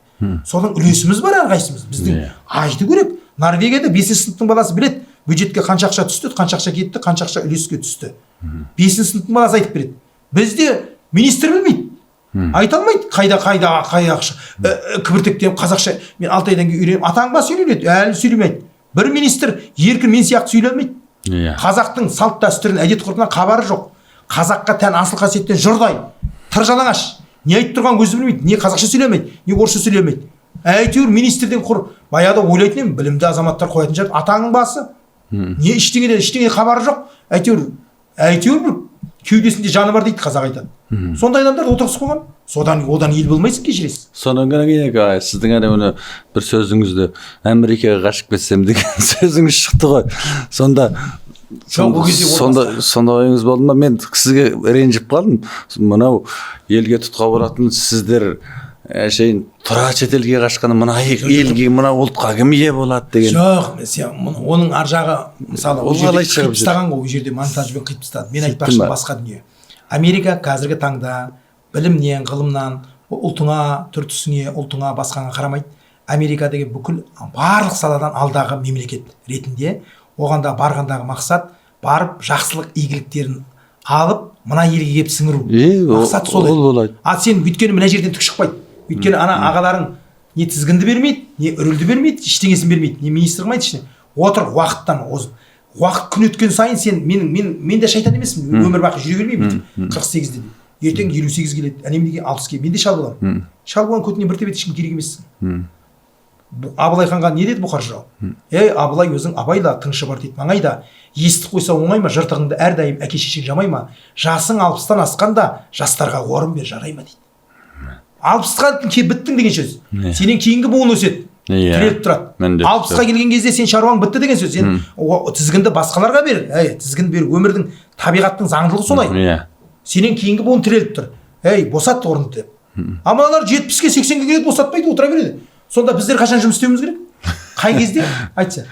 Ертең бізден кейінгі да буын айтады ғой, айналайын. Жұмамұрат, сен мықты болсаң өзіңе тізгінді босат. Бізде жұмыс істейік дейді ғой ертең кейінгі. Ақсақал, орынды босатпай ұялмайсың ба? Ұятсыз дейді ғой. Сонда мен не деймін олған? Мені алдындағылар босатты дейді ма? Сөйтіп жүреміз ба? Солай. Америкаға кетем дегенің сол көзде айтылған екен. Енді сондай ғой. Қазір бізден алаңдайтынымыз сол ғой. Қазір шетелге кетіп жатыр, кетті арындылардың бәрі шетелде. Мемлекеттің ақшасымен де оқитындары бар, былай да кететіндері бар. Барып енді сол жақтың тәжірибесіменен білімін алып келіп осы отанды көркейтуге неге салмайды деп сол жақта қалады. Мен көріп отырмын, елден нопасын өшіретін тіпті өзіміздің қатардағы ұлтымыздың азаматтары да көп екен де, сол шетелге қоныс аударып, Америкаға, басқа елдерге. Неге жан ашымайды дейтін нәрсе? Бұл неге керек емес ау шіркін? Деп осыған зығырданым қайнайды ғой мынау. Міне оған жауап біреу ақ. Осыдан 100 жыл бұрын Ахмет Байтұрсынов Алаш орданы құрып жатқанда Қазақ газетінде жазды. Ең бірінші, ерім деген ел болмаса, елім деген ер қайдан туады дейді. Осыған сізге жауап, осы ақ біреу ақ. өйткені мемлекет қызмет өтеу білмеңіз мінезден дейтін сөзде мінез жоқ та болуы мүмкін ба деп ойлаймын. Содан бәрі себебі мемлекет сенің саған жағдай жасау керек. Мысалы Американың арманы не деп сұраған ғой. Сөйтсе Американың жағдайы мынау. Тек қана осы елге үлесіңді қос. Қай сала болсан фарқы жоқ. Америкаға сен мына бірдеңені білем деп барсаң, сол саладан жұмыс істесең, сен аямай ақша төлейді. Сені аялайды, қорғайды, полициямен қорғайды керек болса. Сен соның несіне салсаң, құнды бір ақпаратын я бірдеңесін. Сені сондай шыбын қондырмайды үстіге. Ұлттық идеология жаңа неге шетелге қашып кетеді, неге өйтеді. Осының барлық идеологияның жоқтығы, оған жауап беретін адамның жоқтығы. Қысқасы, жаны ашитын шырылдайды. Қазақ айтады, жаны ашымастың қасында басың ауырмасын дейді. Жаны ашымайды. Ұлтына, еліме, мына қазағыма болсыншы, мына қазақ қой, өзім елім қой, отаным қой. Мына осыған дәл келетін, осыдан 1975 жылы бар жоғы 45 жасында қазақтың бір туар ақиық ақыны Мұқағали Мақатаев отан деген өлең жазды. Сонда былай дейді: мен оның күнін сүйем, түнін сүйем. Ағынды көл, асқар тау гүлін сүйем. Мен оның қасиетті тілін сүйем. Мен оның құдіретті үнін сүйем. Бар жәндігін сүйемін қыбырлаған, бәрі маған отан деп сыбырлаған. Жаным менің кеудемді жарып шықты, бос торғай бұл оның шырылдаған. Отан, отан бәрінен биік екен, мен оны мәңгілікке сүйіп өтем дейді. Бұдан артық не айтасыз? Бұдан артық айту мүмкін емес. Үстіп айтатын жастар шіркін, жоқ, не айтасың? Біздің ауылда мен жиенімін. Осы Мұқағалилармен бірге жүрген кісі болған. Өмірзақ Қожамұрат деген. Ауылда Тамдының Қызылқұмның ортасында жүрген айтқан сөзін тыңдаңызшы, ажап, жұмаржан. Мен соның жиенімін, туған жиені. Ол нағашым Қиқатан балық. Өмірзақ Қожамұратов. Былай дейді: маған Мекке, Медине, Венецияң мен Парижне, туған жердің шөліндей ыстық емес әрине. Менделейіп кестесіне сыймаған, мен Тамдыға теңеу таппай қиналам, мүмкін емес мақсатына жетпеуі, туған жердің топырағын сыйлаған дейді. Бұдан артық не айтасың, көкем? Ғажап тіледі ғой. Міне ақын деп осындай айтады. Қазіргі бүгінгі ақындар біреу қағаздарын әкеледі, маған көрсетіп береді. Жұмеке, сіз енді жыраусыз, анандай жетіген жетісін жырлайсыз ғой. Мына жырау, мына өлеңін тексеріп берші дейді. Өлең жарайды деп қарасаң, анау трактор 3 кісін бұрап тұр дейді. Оны екінің бірі жазады ғой. Ол өлең емес. Өзбекстандағы қандастардың негіз жағынан осы идеология саласындағы ақын жазушылардың еңбектері осы Қазақстанға дерліктей таныстырылды ма? Неге жағынан ортақ қой енді бізде шекара жоқ қой. Ортақ болғанмен бізде байланыс өте кемшін. Ол жақта қандастардың еңбектері осында.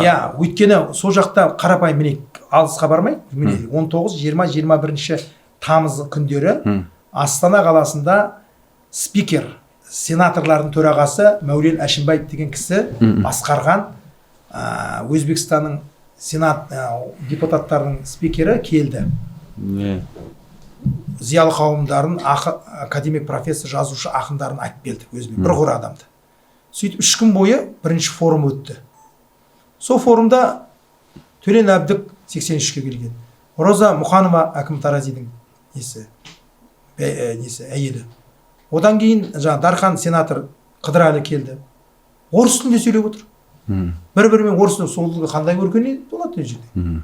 Өзбекстанда деген әріп білмейтін адамдар отырып алып, сол өзбекпен талқылайды. Жүрміз ғой көкем-ау. Оларда ізденіс жоқ мысалы.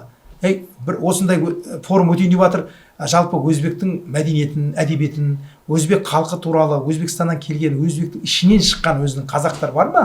Бізде келген. Сонша миллион халық келіп жатыр. Арасында неужели шықпайды? Бәрі шетінен күрек алып, құрылыста жүрмейді ғой. Оқыған, тоқыған ішінде бар, әлеуметтік желі толған Жұмамұрат Кеңесұлы Шәмші тұр ғой Өзбекстанда. Жұрттың соқыр адамды біледі ғой оның бар екенін. Осы Астанада тұр екен, деп хабарласып келіп бір ауыз сөзіңізді ортаға салсаңыз десе біз барамыз ғой.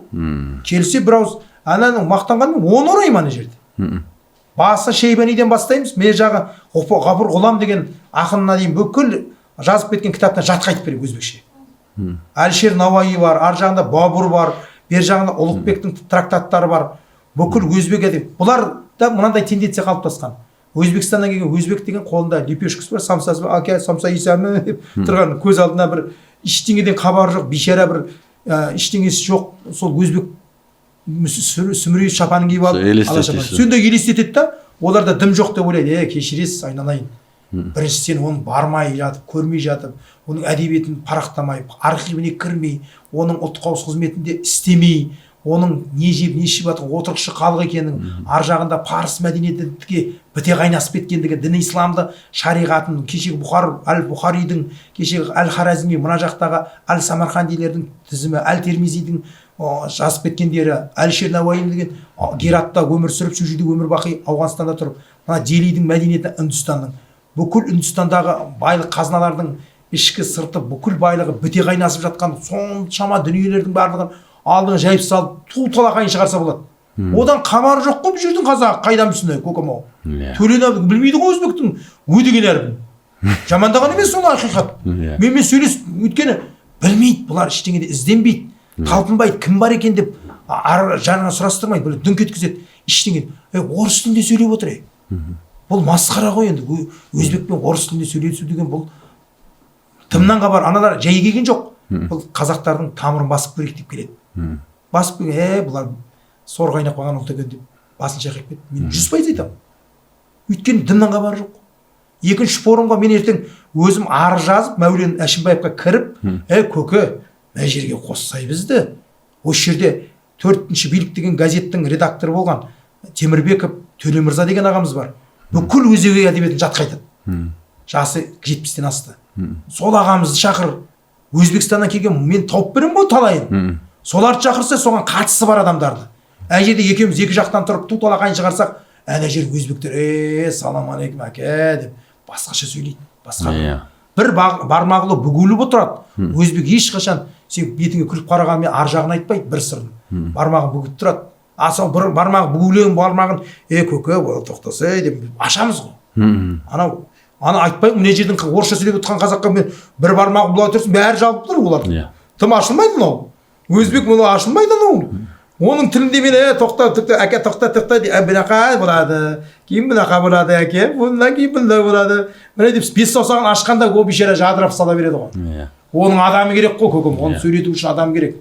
Сен оның адамнан сұрамағаннан кейін ол Төлен Әбдікке орысша сөйлеп отқан адамға ол не дейді өзі? Олар өз бір нәрсені қатты жүйелі істейді екен. Ана бір тарих туралы бір бағдарламасы бар ғой, ана бір қатты айтыр ғой, ана қарайта қарап тарих туралы, жағрапия туралы өте әдемі түсіндіреді ғой. Әдемі түсіндіреді, сонымен дәйекпен, дерекпен сөйлейді. Оған дәлел керек, қайдан алды, ол дәйекті кім жазды, қайсы кітаптың қай бетінде жазылған, олардың шұқырлығына сөз жоқ. Ал бізде неге сондай бір нәрсені жүйелі басынан түсіндіретін бір сон тарихи бір жағрапиямен қосқан бір сондай бір мықты тарихшылар отырып түсіндірмейді оны. Кітапты кім оқиды әзір айтасыз? Айтпа, кітап шығара береді бұлар. Кітап шығарып кім оқиды оны? Ана жерде бұл жерде Қазмедиа деген университет несі бар. Бұқар ақпарат құралдары. Сол жерге мен ана бағдарламаның аты не? Жаңағының аты өзбектерге шығар. Толып жатыр. Оларды біреу емес. Жекеменшік ашып алған толып жатыр. Соңғы уақытта көбейіп кетті. Енді мыналарда ол жақтардың қарапайым міне аталар сөзі ақылдың көзі деген бағдарлама бар. Көрсең жылайсың. Қоғамда қордаланған мәселелерді актерлар ойлайды, өте сауатты ойлайды. Ойнаған кезде еңкілдеп ананың күйіне жай қарай алмайсың. Қоғамда қордаланған мәселе жаңағы нағыз қан ағып тұрған қоғамда бар нәрселер көп қой.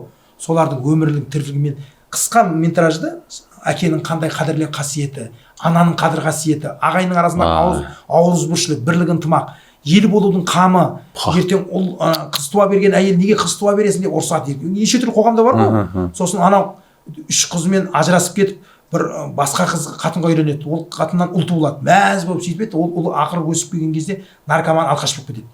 Осындай қордаланған мәселе қоғамнан алады. Өлейін деп жатқан кезде 3 жыл бойы төсекте татып, ана қиналып жатқан еркекті 3 қызы жүргізіп әкесіне қарайды. Сол кезде әкесі еңкілдеп жылайды. Еңкіл дегенде тұла бойын шымырлайды.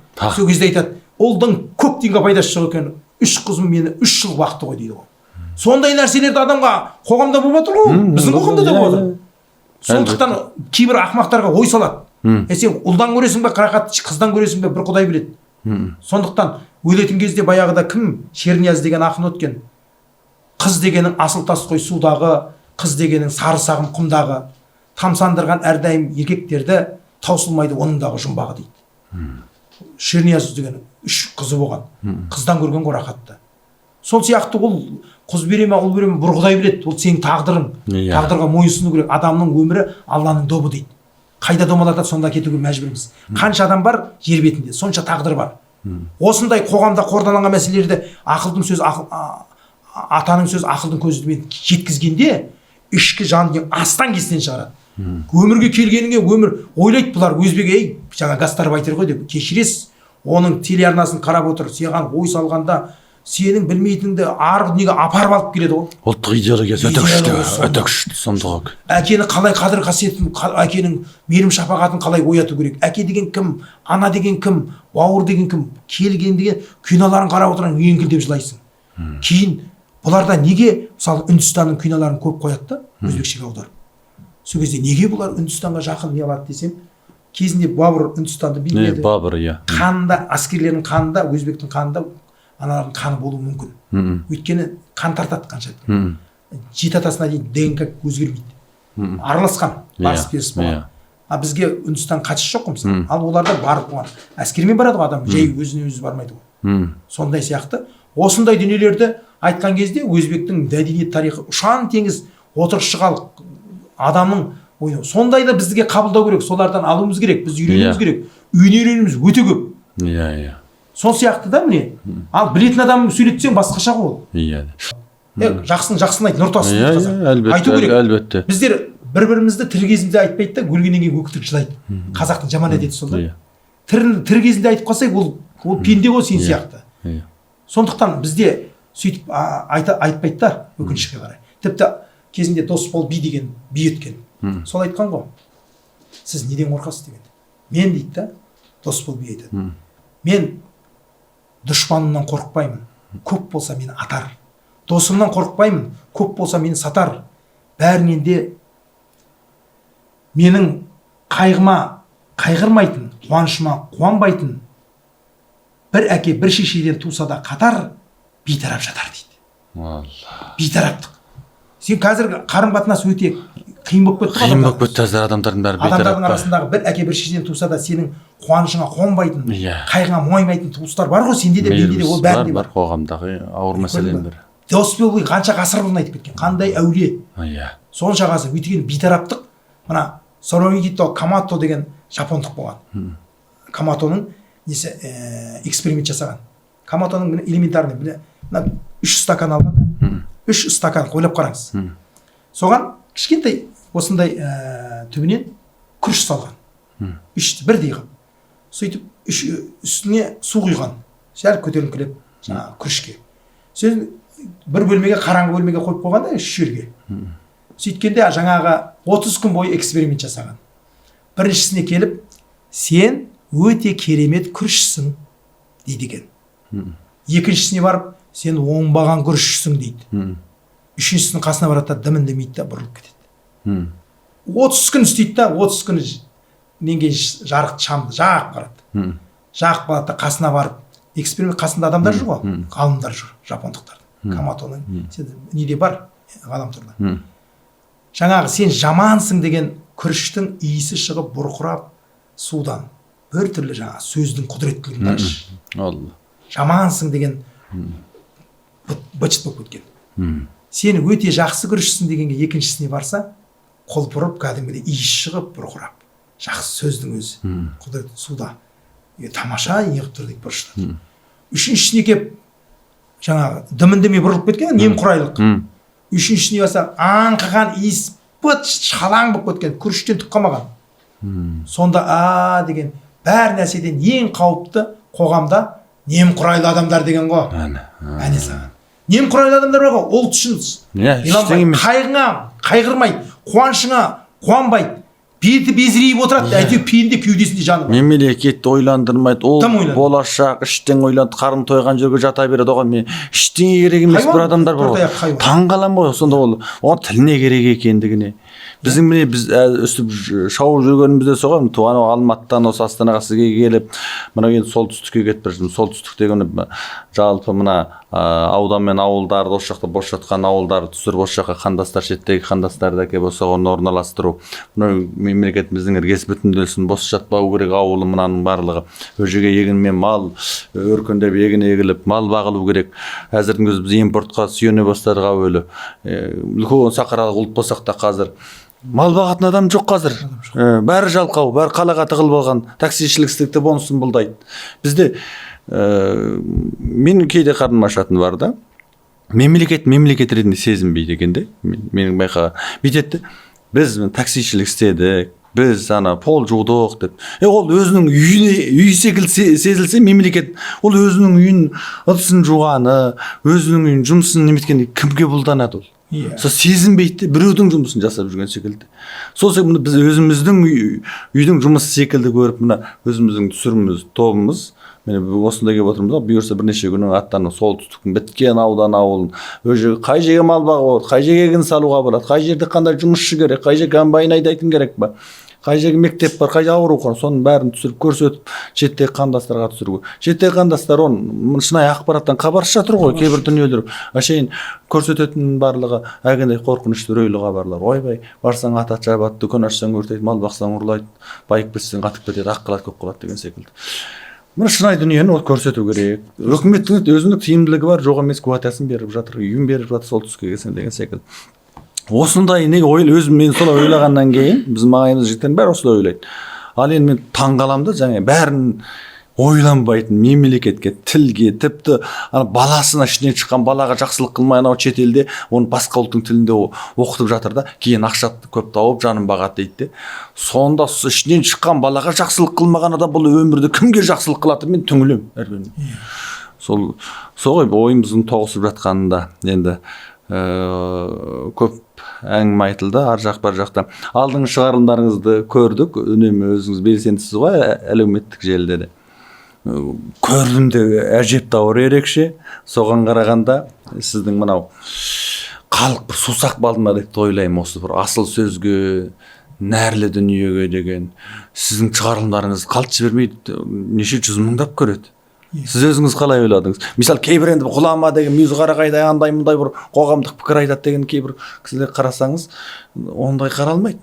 Ал сіздікін осы кез келген әдемі қарайды. Өйткені сіздің төгілдіріп тұрған жыраулар поэзиясындағы анау әшейін сусап біз аңқамыз кеуіп қалған дүниеге әшейін дәл тиіп тұрма, майдай жағып тұрма деп ойлаймын. Сол ғой. Соны көбірек дәріптеу керек пе дәлде?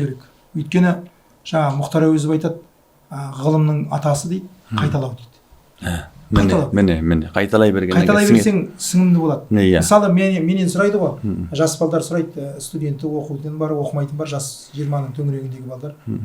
Аға, мен боксер болғым келеді дейді. Жарайды, болсаң, не, тыңда деймін. Боксер болғың келсе, күніне 10 қолмен 1000 рет істе. Ұр, қолыңды боксер боласың. Таеквондист боламын дейді, аяқпен 1000 рет деп, оң аяқпен, кейін сол аяқпен. Таеквондист боламын. Болмасаң маған кел деймін. Жата берсең маубас боласың, қатындарға барсаң бабник боласың, домбыра тартсаң домбыра боласың, домбырашы боласың, гитара тартсаң гитарист боласың. Бәрі қайталауында. Тамақ істесең аспазшы боласың. Қайталау. Менің қасында жүріп сөйлесең шешен боласың, көре берсең көсем боларсың. Басқа оның жолы жоқ. Тек қана қайталау керек. Айта беру. Көлік жөндейтін адамның қасына барып бір ай жүріп көлік жөнде, сен де көлік жөндейсің. Оның істегенін қайталайсың, болды. Қайталау. Асабаның қасында жүрді, асаба боласың. Сен қайталайсың, әншінің қасында жүр, әнші боласың. Өйткені сынықтан басқаның бәрі жұғады. Қазақ айтады, дана қазақ бір ауыз сөзбен оны былай дейді. Күріштің қасында күрмек су ішер дейді. Жана жақсының қасында жүрсең, жанасасың дейді. Сол үшін айтады ғой, қасында жүрген адаммен сен сынықтан басқаның бәрі жұғады. Жұғатын дүние, сен қабілет қарың бар болса, сен кеудеңде жаның болса, екі аяқ екі қолың болса, ана кісінің айтқанын айтып, қайталаған қайталасаң болды ғой. Болды ғой. Сол. Енді бір сөз бар, дана сөз. Қоғамның бұзылуы залымдардың залымдығынан емес, жақсылардың үнсіз қалуынан дейді. Сол үшін үнсіз қалмау керек, айта беру керек, кішкентай іс болса жасау керек. Тек әшейін бір жақтан не биліктен не болмаса басқа бір нәрсені кешке дейін сынай беру емес, жақсылық жағында көбірек айту.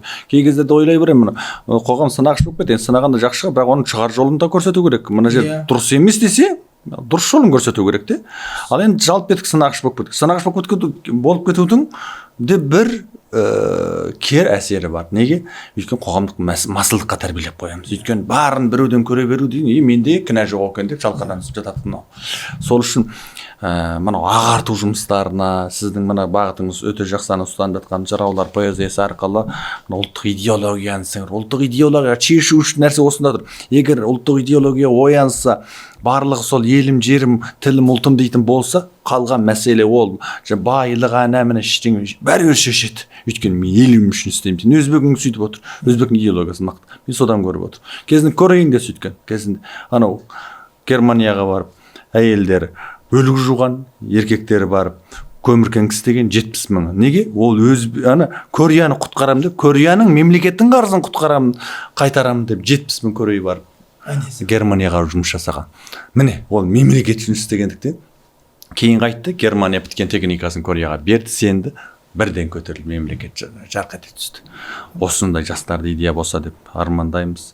Дұрыс айтасыз. Бәрі бар жоғы қазақтың тарихында, қазақ әдебиетінде 27 жыл ғұмыр кешкен Сұлтанмахмұт Торайғыров деген өткен. 2 поэма жазған, 1 роман жазып кеткен. 27 жасында. Сол кісі айтады: жақсылық көрсем өзімнен, жамандық көрсем өзімнен. Біреу қылды дегенде шығарамын сөзімнен дейді. Өзіңе қара, сен бірінші. Шәкәрім Қажы айтады: біреудің мінін көргенше, жамандығын тергенше, өз ойыңды тазалап, өз бойыңды тазалап, өзіңмен алыс өлгенше дейді. Шәкәрім Қажы Құдай болсын. Өзіңе байланысты.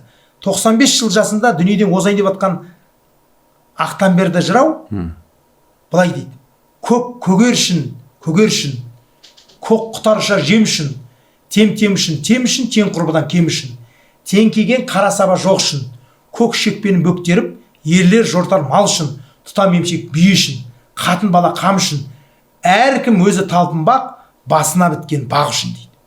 Әркім өзі үшін талпынады. Біреу үшін біреу қолын қимылдатпайды.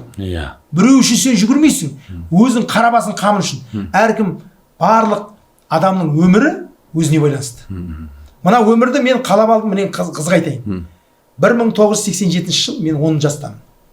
Біздің үйге зерде, мәдениет және тұрмыс, парасат, советский спорт, қазақ әдебиеті, жұлдыз, жалын, зерде деген журнал келеді. Мықты журналдар ғой. 87-те. 10 жастамын. Тапшанда жатып мен оқимын. Үлкен ағам оқиды, әпкелерім оқиды, сосын әкем оқиды. Сосын дастархан басында соны талқылайды. Ол жазып атқан сол менің жасында екен. Мұхтар Мағауин, Ақселеу Сейдімбек, Рымғали Нұрғали, Мұхтар Шахан, Дулат Исабековтің ақ қызы, жаңағы әпке деген несі повесті, Ақселеудің ақ қыз деген несі повесті. Соларды мен оқыдым да, тапшанда жатам да, бала махаббат, баланың арманы орындалады. Кішкентай мына тыңдармандарға айтарым, армандаңдар, үлкен армандарды тыңдар. Мына қараңыз. Мен қолын жаямда, әкем бірдеңе күбірлеп жатады, соған үйреніп алғам, қолын жаямда, Алла деймін. 18 мың адам жаратушы жаппар ем, Алла тағала. Мына журнал газеттегі жазып атқан мақалалардағы адамдарды маған кездестіре көрші. Осылардың қолына су құяйыншы, солың өзі маған жетеді, қасына бір дастарханнан тамақ ішейінші, қолына су құяйын, арқасын сып берейін. Құдай бере салы осы күнді, ай Алла тағалам, сенің құдіретің күшті, шексіз, мейірімдісің деймін. Әумин дейді. Күнде айтамын. Жаз бойы тапшанда жатып, жұлдыздарға қарап. Құдайдың құдіретіне шегі жоқ. Біздің ауылда не көп қазақ көп. Не көп мен сияқты қазақ көп толып жатыр. Келетін, келді, келмейтіні. Сол айналдырып, араға жылдар салып, мен погран училищеде оқыдым.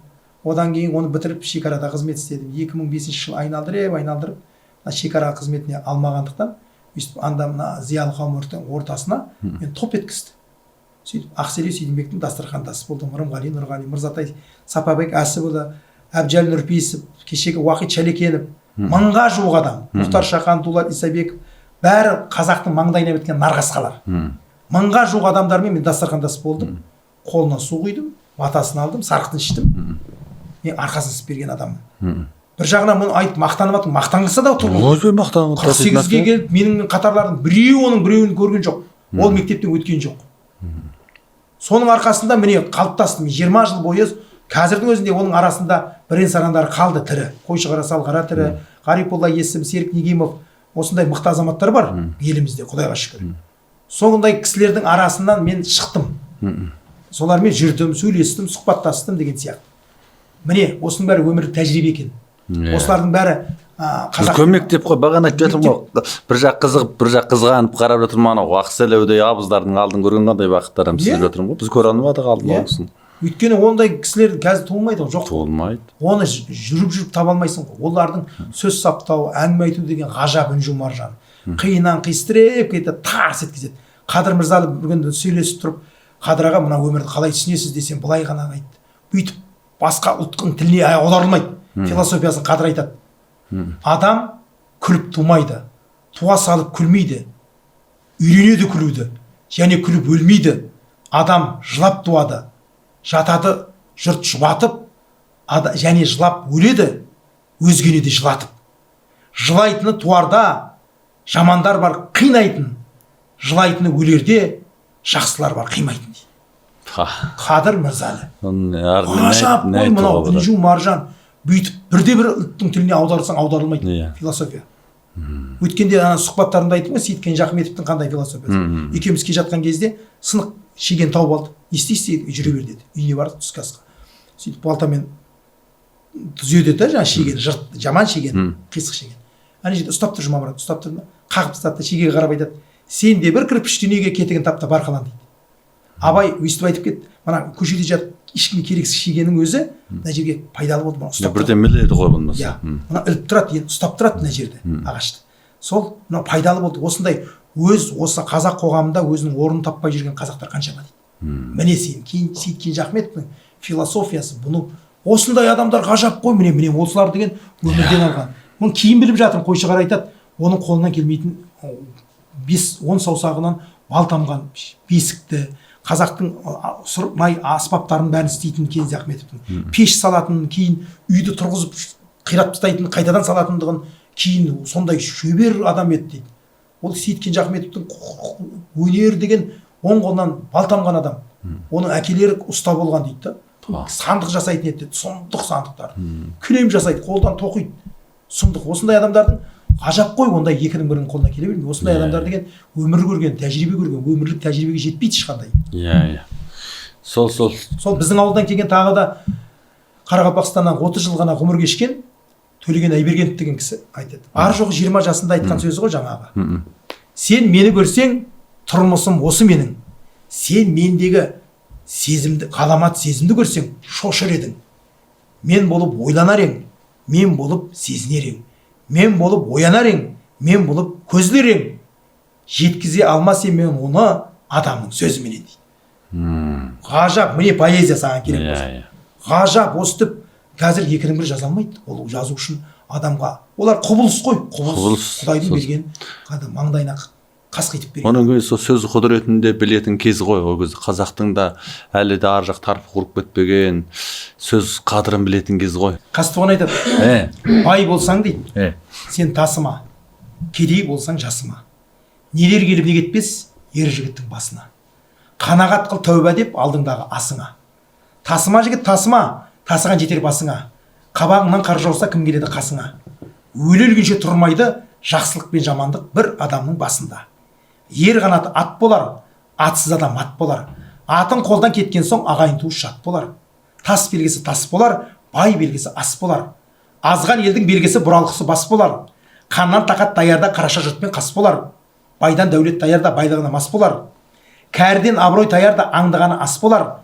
Жетесіз туған жігіттер 25-те жас болар.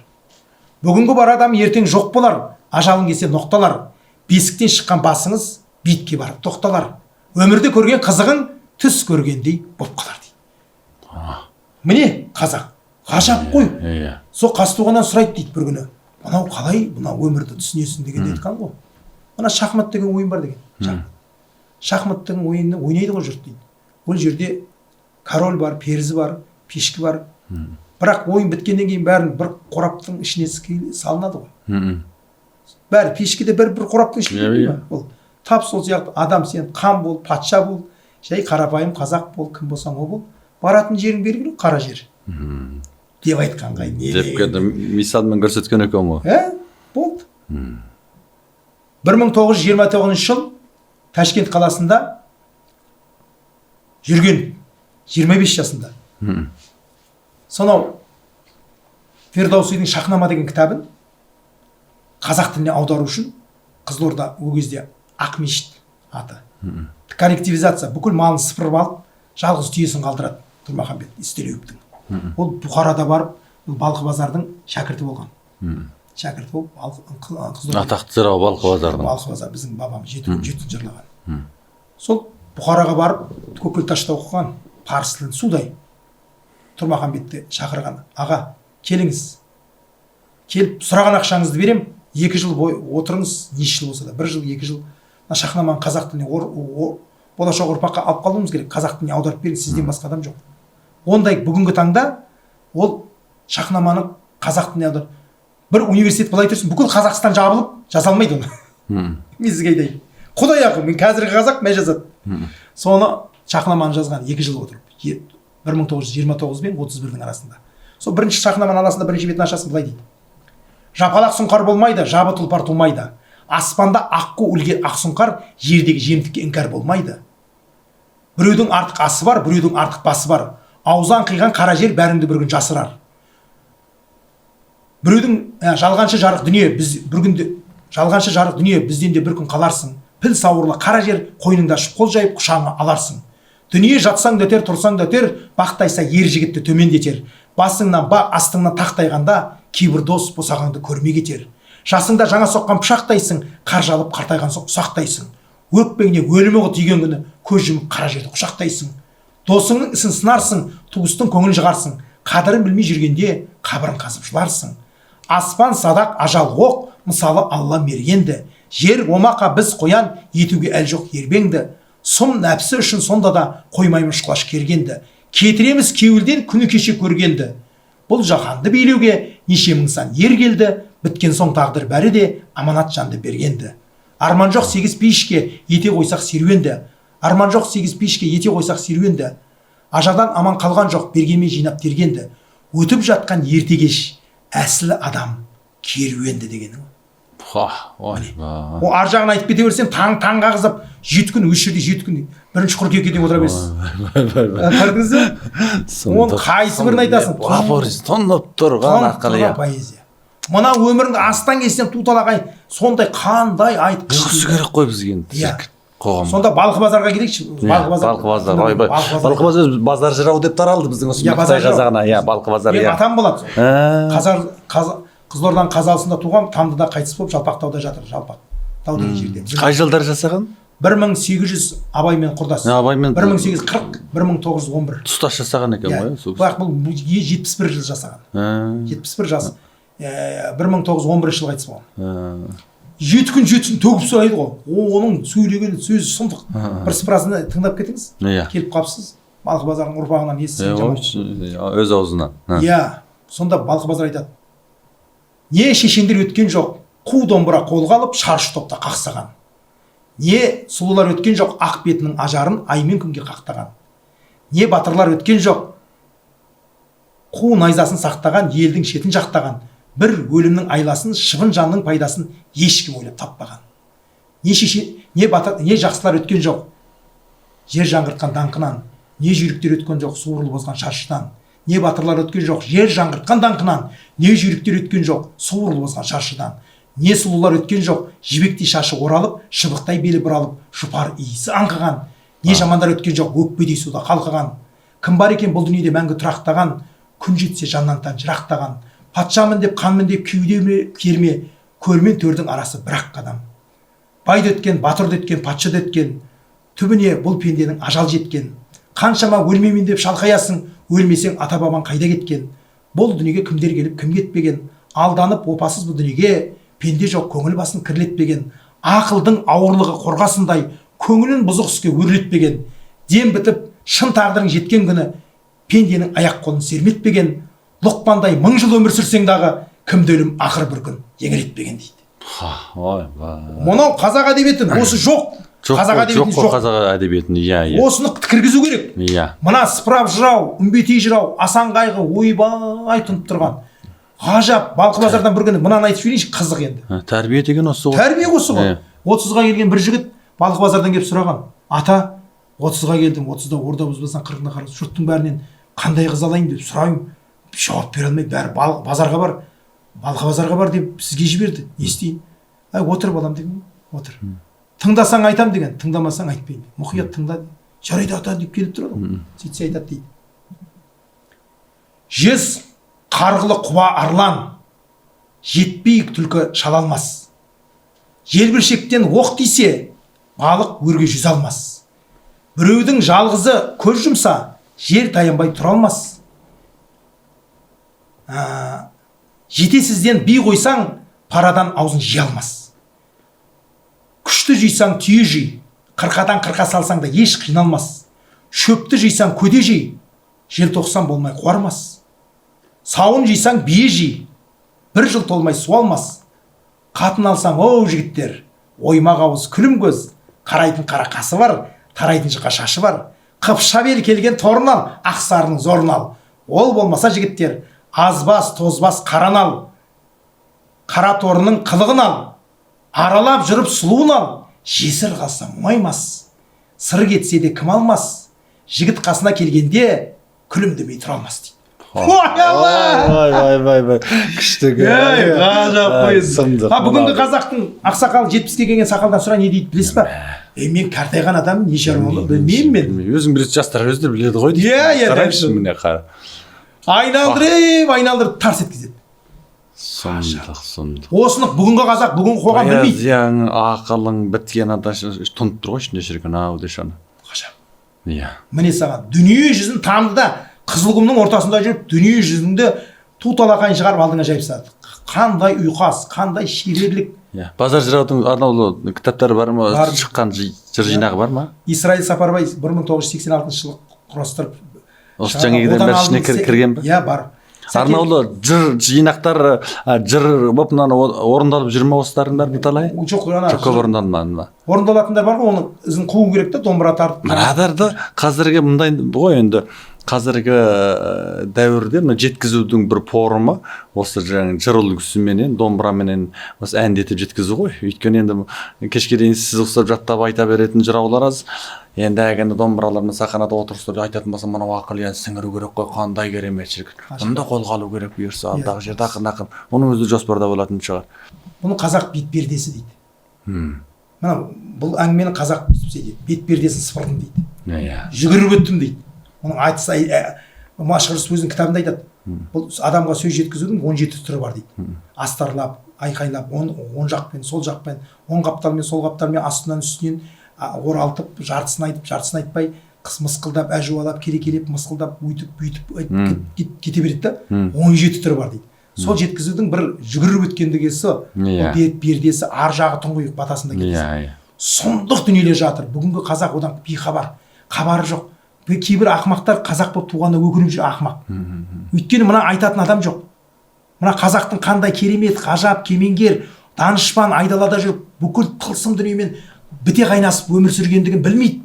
Бірақ мысал келтірейін. Менің атам Шәмші 1911-де туылып, 1985 жылы қайтыс болып кеткен. Сол бір күні қой жоғалып мынадай қой іздеп кеткен ғой, құмның ішіне. Сол келіп керек жарақ қасымен алып барған шығар, су ыстық қой біздің ауылда. Сөйтіп қараңғы батып кеткен. Не істеген білесіз ба? Қараңғы батып кеткенде анау сіріңкені алып от тұтатып бірдеңесін жеген шығар. Сөйтіп айдала ғой енді ойлашы. Сөйтіп айдалаға жатар кезде мынау шеңбер сызған ғой. Шеңберсіз жатады ғой. Шеңбер сызып, сенімді. Сөйтіп көз ілініп кеткен ғой. Түн уақыты бір 3-тер ма шамасы. Шеңбер сызғанда ұйықтап қалған. Көкжал қасқырдың ырылынан оянып кеткен ғой. Оянып қалса, тек көзінде алау жалын бар, қырылдап жаңағы 4 қасқыр 4 жағында тұр дейді, шошыған ғой. Деп, ана шеңберден кіре алмайды дейді. Сөйтіп біраз тұрған шошыған ғой енді адам не істерін білмей тұр. Не істеп өтсе де бірдеңе болар деп шеңберден кіре алмай тұрып артқа қараңғы еніп кеткен ғой. Содан сәл біразға дейін ұйқысы келмеген ғой. Сөйтіп қараса жыланның өзі келіп біздерде 50 сантиметр, 60 сантиметр жылан келеді де шеңберге кіре алмайды кейде. Бұл не? Бұл тылсым дүние. Оны сөзбен жеткізу мүмкін емес. Осын қазақ білген. Айдалада жүріп, менің әжем қыз болған әжем айтып берген. Осы болған оқиға. Осыған қалай адам, біз пендеміз ғой. Ал миың жеткізіп бол, сонда ана ғаламшардағы біздің ақыл парасатым жетпейді. Соны далада жүріп, айдалада қой бақ, шеңбер сызып жату керек. Болмаса бақашаян неше түрлі жыртқыштар келіп. жыртқыштар сен жазым ету мүмкін ғой. 4 қасқыр былай тұрсын, жалғыз қасқыр шаруаңды бітіреді. Иә. Темегің жұлып алады. Иә. Мынау қасқыр бар ғой сен Иә. кеңірдеңді ырт жібереді. Шаруаң бітті. Соны мынаны қараңызшы, бұл бір-ақ мысал саған келіп. Иә. Осының мен мыңын білемін. Иә. Табиғатпен біте қайнасып. Иә. Мыңын айтып берсем миың айналып кетеді. Сыймайды бүгінге, күпті болып қаласың. Иә. Осындай қазақтың кемеңгерлігіне шек жоқ. А бүгінгі қазақ дымнан хабары жоқ. Орысша сөйлеген емес, ақымақ. Сондай осындай дүниелерді айтылу керек. Айтылмаса. Сонда деймін ғой, жүке осыны бір арнау сіз өзіңіз бір жоба қылып, мынаны ағарту бір қандай десек болады, бір жүйесімен бір ағарту бір мектебі ма, сондай нәрсе бір осы интернет арқылы жасасаңыз бір екен, өзі сатысымен келетін сатыға бөліп дәрежесіне бөліп деген. Иә, соны мен қазір қолға алып жатырмыз да. Мен қазір ана Дәурен Сейілбекұлы деген жігіт ана өткенде 2 бағдарлама. Бағдарлама сұхбат жасаған. Күн ертең 3-ші сағат. Сөйтіп әрі қарай құр жатпау керек соны. Дәл. Мен ертең мен шайтан емеспін, мен жүре беремін. Иә, алып қалу керек. Иә, менен алып қалу керек. Мен 48-демін. Мен қазір мүшел жаста жүрмін да мысалы. Ертең күндердің бір күнінде мен де 50-ге келемін, мен де 60-ға келемін. Іштегі барлық ақпаратты мен білетін нәрсе мақтанғанмын, 2 қазақтың білмейді. Ой, кез келген білмейді. Білмейді. Кез келген қазақ білмейді. Мен тек қазаққа қатысты емес, орысқа қатысты, өзбек, әлем әдебиеті, адам ата қауанадан бастап бері қарай сыпырғанда Ассирия, Вавилон, кешек Осман империясы, арабский халифат, орыс империясы, Цин империясы қалай дамыды, қалай мемлекеттер бір-бірін басып алды, басып алмады, кім-кіммен жатты, тұрды, сөйді, бәрін айтып беремін. Менде бар ақпарат әлемнің көптеген жерлерінде жоқ. Неге десең, ондай деңгейде іздену керек. Ол тылсым уақыт талап етеді. Ол жан тәніңмен оны жақсы көру керексің. Жақсы көру, іздену керек, оны жазу керек, сызу керек, оны салыстыру керек деген секілді. Ондай дүние болады ғой. Солардың бәрін жинап әкел, нәрі ғой сіздік. Нәрі әрбір кітаптан бір соны беру керек қой. Сіздің жаңа 50 жыл жинаған дүниеңізді енді халыққа беру керек қой. Қалған жас ұрпақ тәрбиелеу керек қой. Кемінде соның бір 100-і, бір 200-і, 1000-і естіп үйреніп жатса да, сіңіре беру керек. Білмейді deyip тастап қойған мен не істейміз? Шығып айта беру керек болып тұр ғой. Сол айтпесе, енді мынау жаңағыда айттық қой, жақсылардың үнсіз қалуынан деп. Қоғамның бұзылуының өзі сондай. Өйткені мына жағымсыз ақпараттан, нашар ақпараттар көбейіп кетті, соның орнын солар басып кетеді ғой, олардың көретін дүниесі сол болып кетеді. Сол үшін біз құнды осындай салмақты ақпараттарды көбейтуіміз керек. Ағартуға жұмыс жасау керек. Мысалы, Санжар Керімбай деген ағаларымыз жақсы жұмыс жасап жатыр. Сол секілді сіздікі де үлкен бір бағыт қой, мынау жыраулар поэзиясын анадан тартып әкеп, осы нақ өкілді тамырдан ұратын дайын шіркін ау деңізші. Сондай дүниелер мысалы бар ғой, ақпарат төгіліп жатыр да, ол бетіне шығып жатыр, вулкан сияқты атылып жатыр.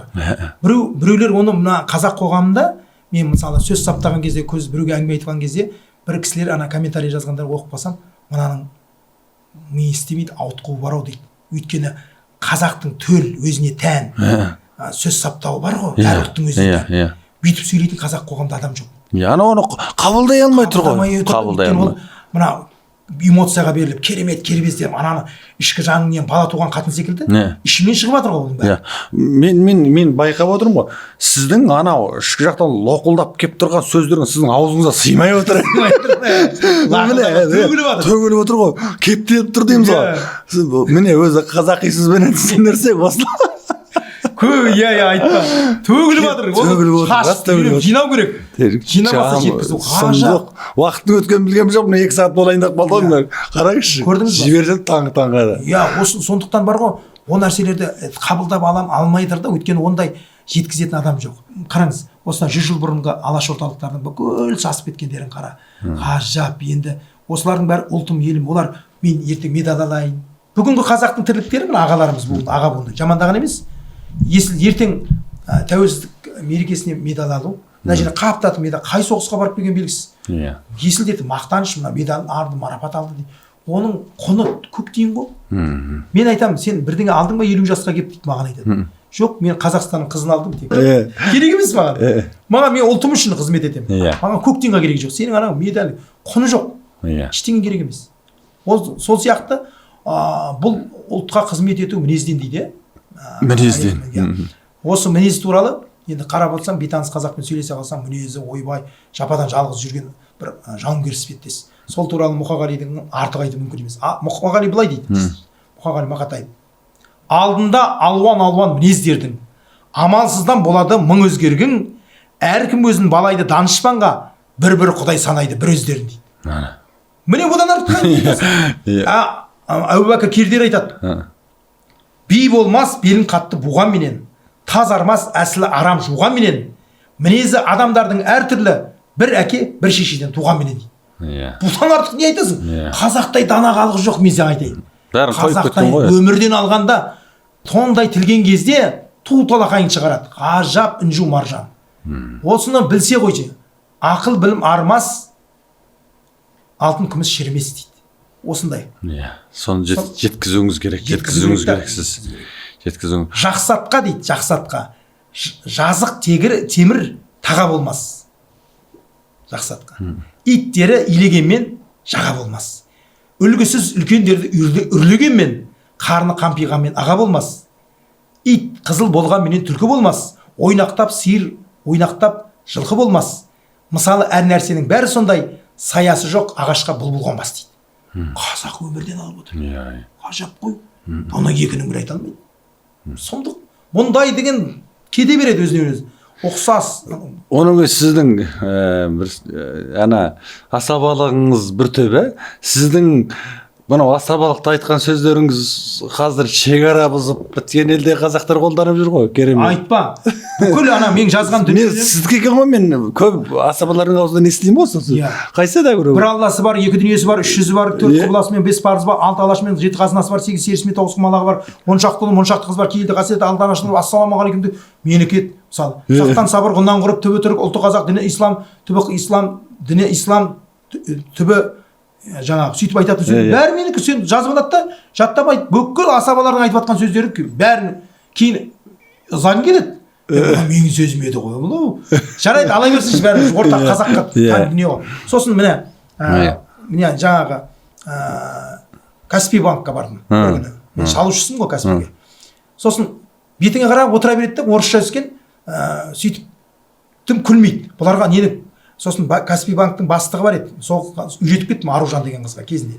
Біраз жыл бұрын, оған 10-15 жыл болып кеттім. Айналайын Аружан, сендер жиналыс бола ма дедім? Болады дейді, аделдерінде.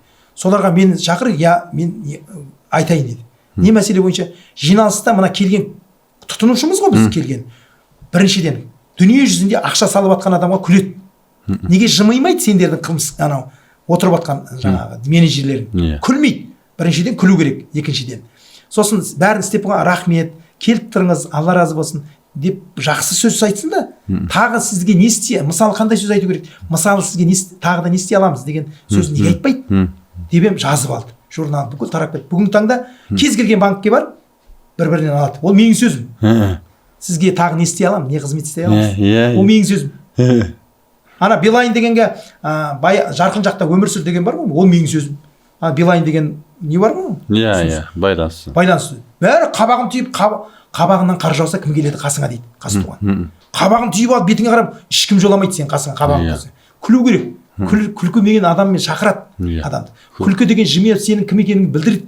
Жаңа Балқыбазар айтты ғой. Жігіт қасына келгенде күлімдемей тұра алмас. Күлу керек. Күлсең сенің қабылдайды жүр. Күлкі ажалдың өзін жеңеді дейді. Жеңеді дейді. Сол үшін келген қонақ сенің асыңа, табағыңа қарамайды, сен қабағыңа қарайды дейді қазақ. Қабағың ашылып тұрса сенен артық нәрсе жоқ. Қарның ашу деген ол басқа екінші сұрақ. Бірінші күліп қабағың ашылып тұру керек. Жақсы, Жұмка аға, онда бүгінгі шығарылымымызды бұйырса тағы да ары қарай жалғастыратын шығармыз. Осы жерде іркейік. Сарқылмаңыз, халқыңызға береріңіз мол болсын. Мол ғой. Соны жеткізетін күш қуат, уақыт болсын. Бұйырса шаңырағыңыздан шаттық кетпесін. Көп рахмет өзіңізге. Біздің көрермендердің есіне және де сала кетейік. Бүгін біз Астана қаласы. Батамен аяқтайын. Сосын мен айта кетейік батаңызбенен. Бүгін біз Астана қаласында әйгілі Самаржақ шешен Алынды асаба Жұмамұрат Шәмші ағамыздың үйінде түсірілімде отырмыз. Жер-жердегі біздің оқырмандар жақсы лебіз жазыңыздар, басқаларға жалғап таратыңыздар. Бұндай керемет ақыл-аял сөздерді жандарыңызға жазып алыңыздар, ұрпақтарыңызға үйретіңіздер. Енді бүгінгі шығарылымымызды ағамыздың керемет батасымен аяқтағымыз келіп отыр. Барлықтарыңызға бата дарысын. Сұрасаң бата берейін, сөз жақсын терейін. Қабыл болсын тілеуім, үстем болсын мерейім. Болса да ауыр артқаның, шығысын алға тартқаның, ұрпақтың қамын ойлаған, аман жейсін қарттарың. Дастарханы мол болсын, абыройың зор болсын. Қол жайып тілек тілесең, жаратқан ем жар болсын. Ұлың қонсын ұяға, қызың қонсын қияға. Келінің бебі атансын, ұлың болсын бияға. Бергеннен өсіп жамбасын, көбе берсін мал басын. Қырандай көкке самғасын, қатарынан қалмасын. Жақсы жолды таңдасын, жаманға жақын бармасын. Біреудің затын ешқашан рұқсатсыз алмасын. Ата баба дәстүрін жаңаласын, жалғасын. Егонеке Тарази, Әл-Фараби Қашқари, Баласағын Дулати, Қожа Ахмет Яссауи әруақтары қолдасын. Халқыма бүгін бақ келсін, елме бүгін чақ келсін, ақ бата мен ақ тілек жақсылығын ап келсін. Аумин, Аллах бір айтқаныңыз келсін. Келесі кездескенше сау саламат болыңыздар. Сау болыңыздар.